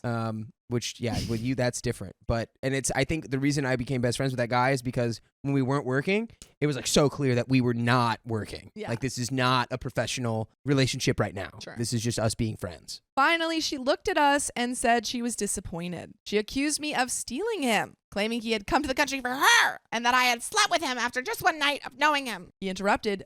I didn't come here for her. I came here for a vacation. I just happened to know her. I was still trying to process the situation. Why are you mad? I asked. If you two are just friends, shouldn't you be happy that your friend is getting close to another friend? It's not like we're jumping into a relationship. She snapped back, you're gonna hurt each other and then it'll be my problem. I was losing patience. Even if that happens, that's not your responsibility. We sat in silence for a moment and I took a deep breath and said, so you're mad because I hooked up with a guy you said was just your friend. What if it had been a stranger, someone you didn't know? Would you be okay if I had hooked up with a random guy instead? Without hesitation, she said, yes, I would prefer you hook up with random people. That answer lost me completely. I was done. Before leaving, she turned to me and said, choose me or him. Him, you suck. Her ego is just bruised here. That's all this is. Yeah, she's like, her ego, she's like, that was supposed to be the guy who's out here for me, and yeah, I was ignoring him. Yeah. And now he wants But now he's my interested in someone assistant. else? Now he wants my stupid, good-for-nothing assistant who doesn't do anything except help me literally constantly. I stared at her. Why should I have to choose? Without another word, she walked away. Then we're no longer friends. I shrugged. All right. And that was that. By the way, you know what else is all right? Listen to full episodes of stories just like this. Just go to Spotify, Apple Podcasts, or iHeartRadio and search up OK Storytime. But there is a little bit left to this story. You know, You don't need this woman. She sucks. I would expect if my boss was this difficult to deal with, that Leave. this would also end up being complicated. Also, not even but your full-time job. You said that you have a full-time job. So it's just like, this clearly isn't your main source of income. She's a nightmare. And now you got this new man. choose not her. She sucks. Especially for her to be like blah blah blah blah blah blah blah blah blah blah blah blah blah blah about like all of her relationship stuff, and then as soon as you're like, when you're like, oh I my went God, to this guy's hotel, she's like, shut up, I don't want to hear about it. You don't even have to tell me that. Gross. Ew. The guy and I were still stunned by everything. What the heck just happened? What is this? Is she really that angry just because she wasn't the center of attention and he liked me? Or was she genuinely worried about me? After all that time, I put up with her drama, gave her my time, and listened to everything she had to say. I'd had enough. I no longer wanted to be your shadow, especially when I knew I hadn't done anything wrong. It's been almost a year now. The guy and I are still friends, but we never even tried to be in a relationship. But I feel like also that's because you guys kind of got like attacked when you did try to have a relationship. Yeah. Like you were on that road and then When she's he's like, just here on "Don't." vacation. It's Also like, that. it's not a long hookup. term. It's a little It's a hookup. fling. I have a boyfriend now and I still haven't spoken to her. Everyone keeps telling me to be nice and reach out to her, but I refuse. Why should I be the one to mend the friendship? So what do you think? Am I the a-hole? And that is the end of that story. No. I mean, you're the a-hole to yourself. You spent way too long with this woman. But You know, You it's know, you gotta- sometimes sometimes it takes maybe a the minute. music. Maybe she's actually incredibly talented. she's just so Have you thought she's about like that? a siren. Maybe She's like, she's just. be my friend. And Opie's like, wow, I have to be your friend. My greedy sister revealed her true colors after our father passed away. I couldn't recognize her. What color does she turn into? Is she purple? She's green. My sister, 38 female, and I, 39 female, have never really gotten along. We tolerate each other, but I do love her dearly. She's my sister after all. I would do anything for her no matter what. I always have let her know I'm here. You're like night and day though, and that's okay. By the way, this comes from Minimum Influence 313, and if you want to submit your own stories, go to r/OKStorytime subreddit. So, my dad unexpectedly passed away in 2021. It was tough for everyone. My grandmother, his mom, passed 5 days before him, so needless to say, it was a tough time for everyone. Unfortunately, because of this, I've seen so many people's true colors pop out when it involved money and belongings. It's broke my heart and has caused me to distance myself from my sister especially. My sister has always been the type to pop up, for instance, when our other grandma, our mom's mom, passed away about 16 years ago to help go through her things or see what anyone would like to have. This is absolutely fine. I never went though because I was always working and told my mom I wasn't interested in material things. I just asked her to let me have whatever they thought I should out of her belongings. Let's just say that over the years, from family members who have passed away, every corner of my sister's house has something she's gotten from them. I don't visit her often because of this, and if she gets anything, I don't find out until I see it at her house, and that's okay, it's her business. I should speak up or take what I want to, but I've never cared for material things, to be honest. If something is sentimental, I care, but I just don't value things like she does. Still, I feel like it should be a mutual agreement on who would like what, and there should be a fair chance to split things evenly. With her, there isn't. However, I do make it a point that if I come across something or if I'm asked, I ask my sister if she'd like it before I take it. I don't really get the same treatment. It's not a big deal. I have bigger things to worry about. It is what it is. When my dad passed, he had a little indoor puppy that he loved so much.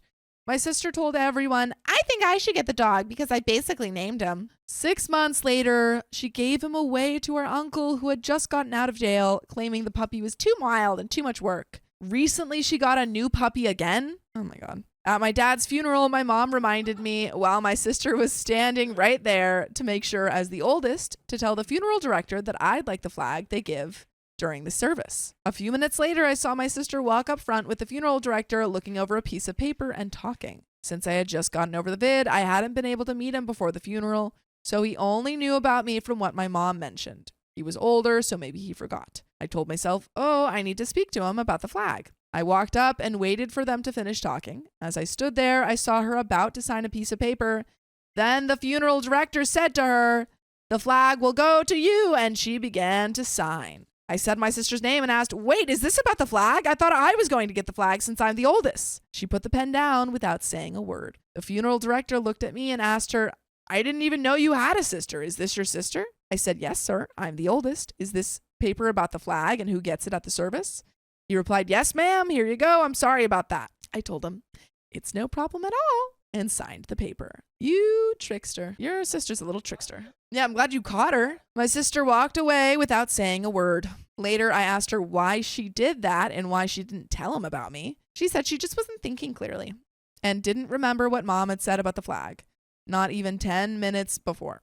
We had also talked about it a few days earlier. I can understand forgetting, but I was hurt and upset that she almost let this happen and didn't think about me at all. Still, I let it go and moved on. I always tried to give the benefit of the doubt. Another example, our dad had life insurance, and I did all the emailing and phone calls to make sure they had everything they needed. After having to sternly tell my sister that I would handle the life insurance policy information, she still tried her best to take over and do it all by herself, like she didn't trust me with it. I told her she could help me and that we could do it together. We ended up filing out the paperwork together at my house. It wasn't a one-person thing anyway. She had her own papers to fill out, and I had mine. But she still wanted to take everything to her house without my help. I refused to let her. Of course, there's always a wait for life insurance payouts. About a month and a few weeks later, I was patiently waiting to hear something. One day, I went to my mailbox and found a check. I called my sister to tell her the news, and guess what her reaction was? Oh, I know. I got my check 2 days ago. Giggles. I said, what? You did? And you didn't even want to tell me, knowing I had been wondering and worrying about when we'd hear something because of funeral expenses and everything? She paused and said, well, I just wanted you to be surprised when you got yours. Why? Why are you laughing, Riley? What kind of face was that? It was a face of shock. Yeah, it's my reaction. It's her genuine reaction. One hand, you don't like it when I zone out. On the other hand, when I zone in and you're not liking what I do. You're a hypocrite. That's when I realized I needed to distance myself because I couldn't trust her to be there for me the way I was for her. It completely changed the respect I had for her. I was hurt and disappointed in how she handled so many things. It might not sound like a lot, but at a time like that, it was more than I needed to deal with. I started wondering if I was crazy. There was no way she'd act like this with me, especially right now. But at the same time, it wasn't surprising. She had always done things like this before, but after Dad passed, I really began to notice. When it was time for us to truly be there for each other, it felt like every time I turned around, there was some hidden agenda, something being kept from me, or just off-the-wall behavior I couldn't understand. It hurt more than usual now for some reason. My dad and mom divorced about a year before he passed. The house they had had together for 35 years was going to be hers if anything ever happened to him. They got along fine after the divorce, and she remarried. My mom decided to sell the house even though it broke her heart to do so. She felt it was for the best because of the bad memories and how everything happened. When my sister found out, she questioned my mom about what our part would be if she sold it. I never expected anything from the sale. I never even thought about it. We had already received life insurance money. My mom didn't. We were the beneficiaries. She got the home and wanted to put some money away for retirement. But my sister expected her part by law, regardless of what my mom wanted. And that's exactly what she got. I declined over and over to accept any amount and told my mom to keep my share for herself. Of course, she didn't allow that and gave me my part too, saying it was only fair since my sister got hers. It felt wrong. I was very upset that my sister pushed my mom to give to her. She had no remorse. She didn't care as long as she got what she wanted. My sister even got involved with the realtor my mom picked, like romantically, calling him multiple times to ask about her share of the sale. Okay, not romantically. How much it was being sold for and all the financial details only my mom had to deal with. The realtor hadn't even met her before these calls and had only heard of her through my mom. When we eventually met him to sign papers, he mentioned that she had called him multiple times about money questions and that he felt uncomfortable not telling my mom. My sister never once mentioned to my mom that she had done this. Once she finally got her money from the house, she was happy. She acted like nothing had happened and went back to talking to my mom as if all was well. Then she had the nerve to ask my mom how much she got from the sale and was shocked that my mom got more than her. It blew my mind. My mom was hurt and disappointed too, but she didn't hold it against my sister or confront her. My mom doesn't fight over money with family. She always says if we have it, we should give it if we can. She wanted to make sure her 2 daughters were okay financially, and I understood that. But we got the life insurance money. We did not need this too. My mom worked for that home, raising us in it for 30 years, and my sister had her hand out expecting something from it. The entitlement blew my mind. We were never raised that way. But I hope that you guys were raised to listen to full episodes with stories just like this. Just go to Apple Podcasts, Spotify, or your favorite podcast app and search up OK Storytime. Just do it. Angie, what are your thoughts about this story? My thoughts are that's crazy. I don't know. These things are just hard. I've never personally had to deal with like a will or anything like that from the people in my family and in my life that I've seen. It always like things get messy and people get selfish with the things that they want.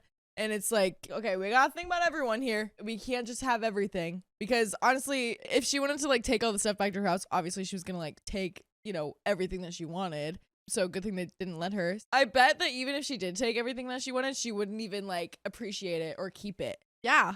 She would just get her grubby little hands on it. That's crazy. Am I the a-hole for distancing myself from my sister after all this? It hurts it's my sister. And yes, actually, I have sat down with my sister and told her all of this bothers me. As I expected, there was an excuse for everything I said to her. She didn't mean it that way, or no, it didn't happen that way, or she just wasn't thinking and didn't realize she did that. It's never taking responsibility, or maybe realizing, hey, maybe you're right. I'm sorry for hurting you. That will never happen. I know for a fact I'm just hurt at how this all happened. It breaks my heart that people put material things and money before family, and the entitlement these days blows my freaking mind. And it blows my mind, man. Maybe just some distance for a little bit will help, and then she can come back, and then maybe she'll calm down. You sign her up for Survivor. She's like, what? But you sign her up, and she gets on, and she's like, I didn't sign up for Survivor. And you're like, yeah, of course you did. You did. But then you tell her, you're like, oh, you have a chance to win big. And so she goes on this like literally like 45 day. She's half starving. She's doing like crazy challenges. She comes back just entirely sunburned, but she's had like a huge change of heart. And she's like, on that trip, when I was having to manipulate people and get manipulated back, I realized that I was the problem the whole time.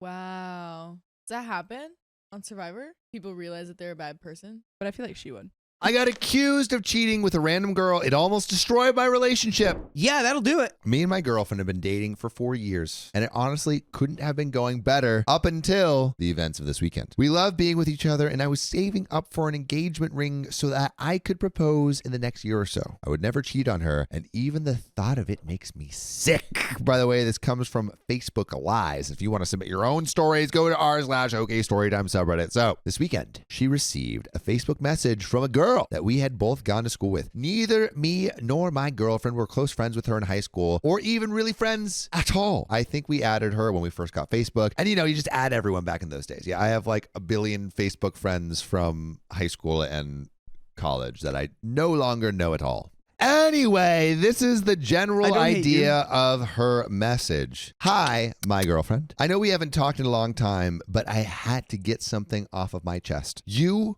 were in New York City last year. Me and my name got together and had spicy sleep. We had been messaging for a long time before and didn't plan on getting physical, but then it happened. After that weekend, I cut it off and didn't see my name again. The guilt is getting to be too much, and I just can't live my life seeing you and him happy together as if nothing happened. I'm sorry. I know you can't forgive me, but I needed to tell you. Of course, my girlfriend confronted me about it. Yeah. And I was blindsided. I haven't talked to or thought about this girl in years, and she was only my Facebook friend because I'd forgotten that she was still there. I completely denied it, and I was shaking and freaking out. My girlfriend was indeed in New York City last year, which you can easily find out by looking at her Facebook albums. There's one called New York City 14. And of course, that weekend, I just sat at home and watch Netflix by myself, so I don't have any way to prove this girl wrong. I explained to my girlfriend that I have no idea what this girl is talking about and that I would never do that to her. I showed her my phone, I showed her my message logs, everything that I could think of. Obviously, nothing was there. Calms down a little bit, but I can tell she's still completely upset, and I don't blame her. She says that she wants to believe me, but that it's really hard right now, that she needs some time to think. Guys, I'm really scared. I don't want to lose the love of my life over something like this. Why would someone do this? Is there some way that I could reassure my girlfriend that I didn't cheat? I don't want to contact this crazy girl at all, but I don't know if that could help somehow. I need some advice. We do have an edit. We do have an update, but Update-a-rooski. Dakota, what would you do in this situation, Dakota? My vibes would be immaculate. I'd be like, I don't know what this is. I think him showing all the texts and stuff was like, a way maybe to build a little trust. I would say with the contacting the person, I would like tell your girlfriends like, hey, like, I don't know who this is. Can we contact her from my account and see what's going on? I'd be like, let me talk to her. Yeah. Who is this? She says I was what? Who? Yeah. Let me talk to her. Shiloh Ocean says OP is lying. OP is Farrell lying. Williams says OP made a post to hide his act. Would you say this is A OP's dirty conspiracy little theory? secret? Nah, sometimes people are just nuts. I think it could be potential nuts. I don't think OP did it. Edit, thanks to everyone who so far responded. I'm at work at the moment, so I can't really reply to everyone, but I have been trying to read through them when I can. I didn't even think about my Netflix history. So thanks to everyone that suggested it. I'm going to look when I get home. The girl didn't say in her message if I was at her place or if she came over to mine, so I'm hoping I didn't watch something like Unfaithful that could look like I was watching it with someone else. I'll try to update with my results later. Edit 2, I'm at my lunch break now. To the people that have suggested getting phone records, thanks for the other idea. I've never had to do that before, so I'll try to find out what I need to do. And to the people saying that this post is to cover my own butt for cheating, I can assure you that's not the case.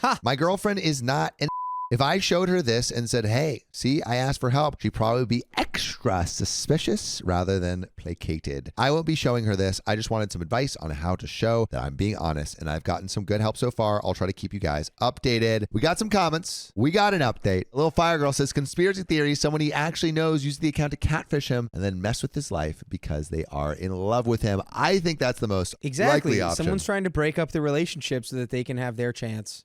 But comments. Your girl could ask for more proof. Perhaps she's confused you for someone else. I don't know how messed up she is. You could also ask your girlfriend if you could ask her why she should say such a thing. Make sure that whatever you do to discuss with her and do it with permission and perhaps with your girlfriend next to you. Don't do anything alone because that will look shady as F. Did you hang out with anyone at that time? Is there a Netflix history log? Any receipts/online purchases/things that could track your whereabouts? Bank statements? Has she said where this spicy sleep allegedly happened? If she says your house, ask her to describe the room, etc. Also, any mutual friends that might have a grudge against your girlfriend or a crush on you. Edit. Additionally, ask for the date, i.e. the Friday, and time this allegedly happened in case you have any other logs/emails from that time. If you don't ask her if you sent any text during that time she claims you were together, basically it's a 50-50 gamble, but if she guesses wrong, it disproves a lot more than if she guesses correctly.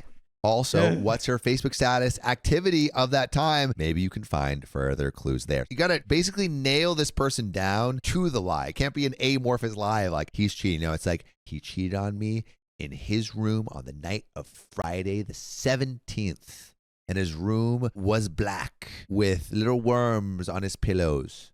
Why is your vibe so suspicious? It's I don't know if his I vibe can is... get phone records and get Netflix histories and get this. It's just like... Because his relationship is being called into question. I know that my reaction would be like so incredulous and so like, I'm innocent. Whatever. You can DNA sweep the whole house. You could do whatever you want. Hire the FBI. I did do anything with this person. So I don't care. Reply. Netflix has viewing history. Show your girlfriend those logs. Everything since you created your account will be on there. And we have the update. So let's get into it. Update. He was cheating.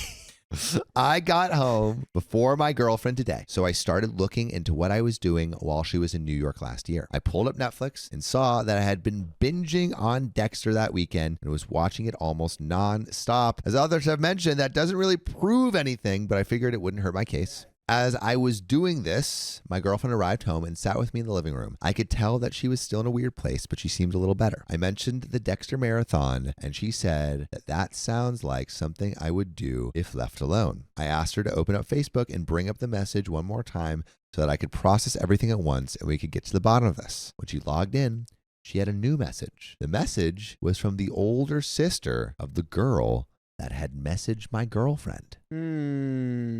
This was strange, as her and my girlfriend aren't friends. I vaguely know her, but only realized it was the girl's sister before she opened the message because of the last name. It's pretty uncommon. In the message, the sister explained that she didn't know my girlfriend and understood that it was odd to get a message from her, but she needed to clear things up. She and girl live together now, and girl had been going through a bit of a rough patch lately. Girl had been attempting to deal with some personal issues on her own, and it seemed that things got out of hand. She didn't explain exactly how, but said that through conversations with girl, she had discovered the Facebook messages to my girlfriend. She looked through older messages as well and found that girl had sent similar messages to 5 other people in the last week. Oh, what a and pathetic it all thing to do. followed the same pattern. She would say when you were at X or when you were out of town during X time period that she had spicy sleep with the girl's boyfriend. Oh my God. The sister dude. explained that she has now attempted to contact all of these people to apologize for all the problems that her sister has caused. She assured my girlfriend that her sister and I were never together, and that girl seemed to be getting some type of perverse catfish type of enjoyment from this. She finished the message by telling my girlfriend that she could contact her at any time if just to vent to her about her sister, but that she would not allow her sister to be contacted directly at this time. Her Facebook was going to be deleted and she would be seeking professional help. Honestly, great sister. There we go. Yeah. You need professional help if you're trying to sabotage other people's relationships because of your own stuff. That's like villainous behavior. Yeah. You are being a villain. Shiloh Ocean, watch him have made that account to cover his butt. No. He didn't make it's not a new account. I know. It's not a new account. Look. It is from the original.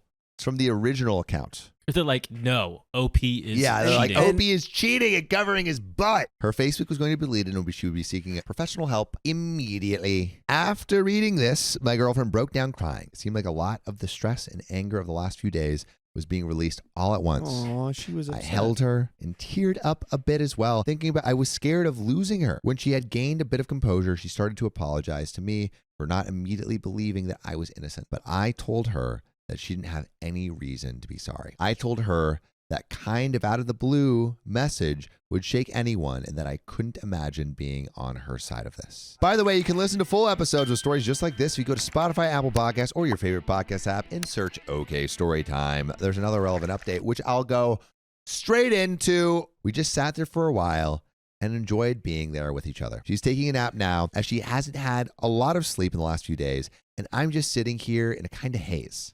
I'm so happy that her sister reached out to us, but I just kept thinking about how scary it is that we could so easily be manipulated. I genuinely hope that girl gets the help that she needs because I can't imagine the mindset that you would need to be to do something like this. Thanks to everyone that gave advice. I really do appreciate every single suggestion. And that is where this episode ends.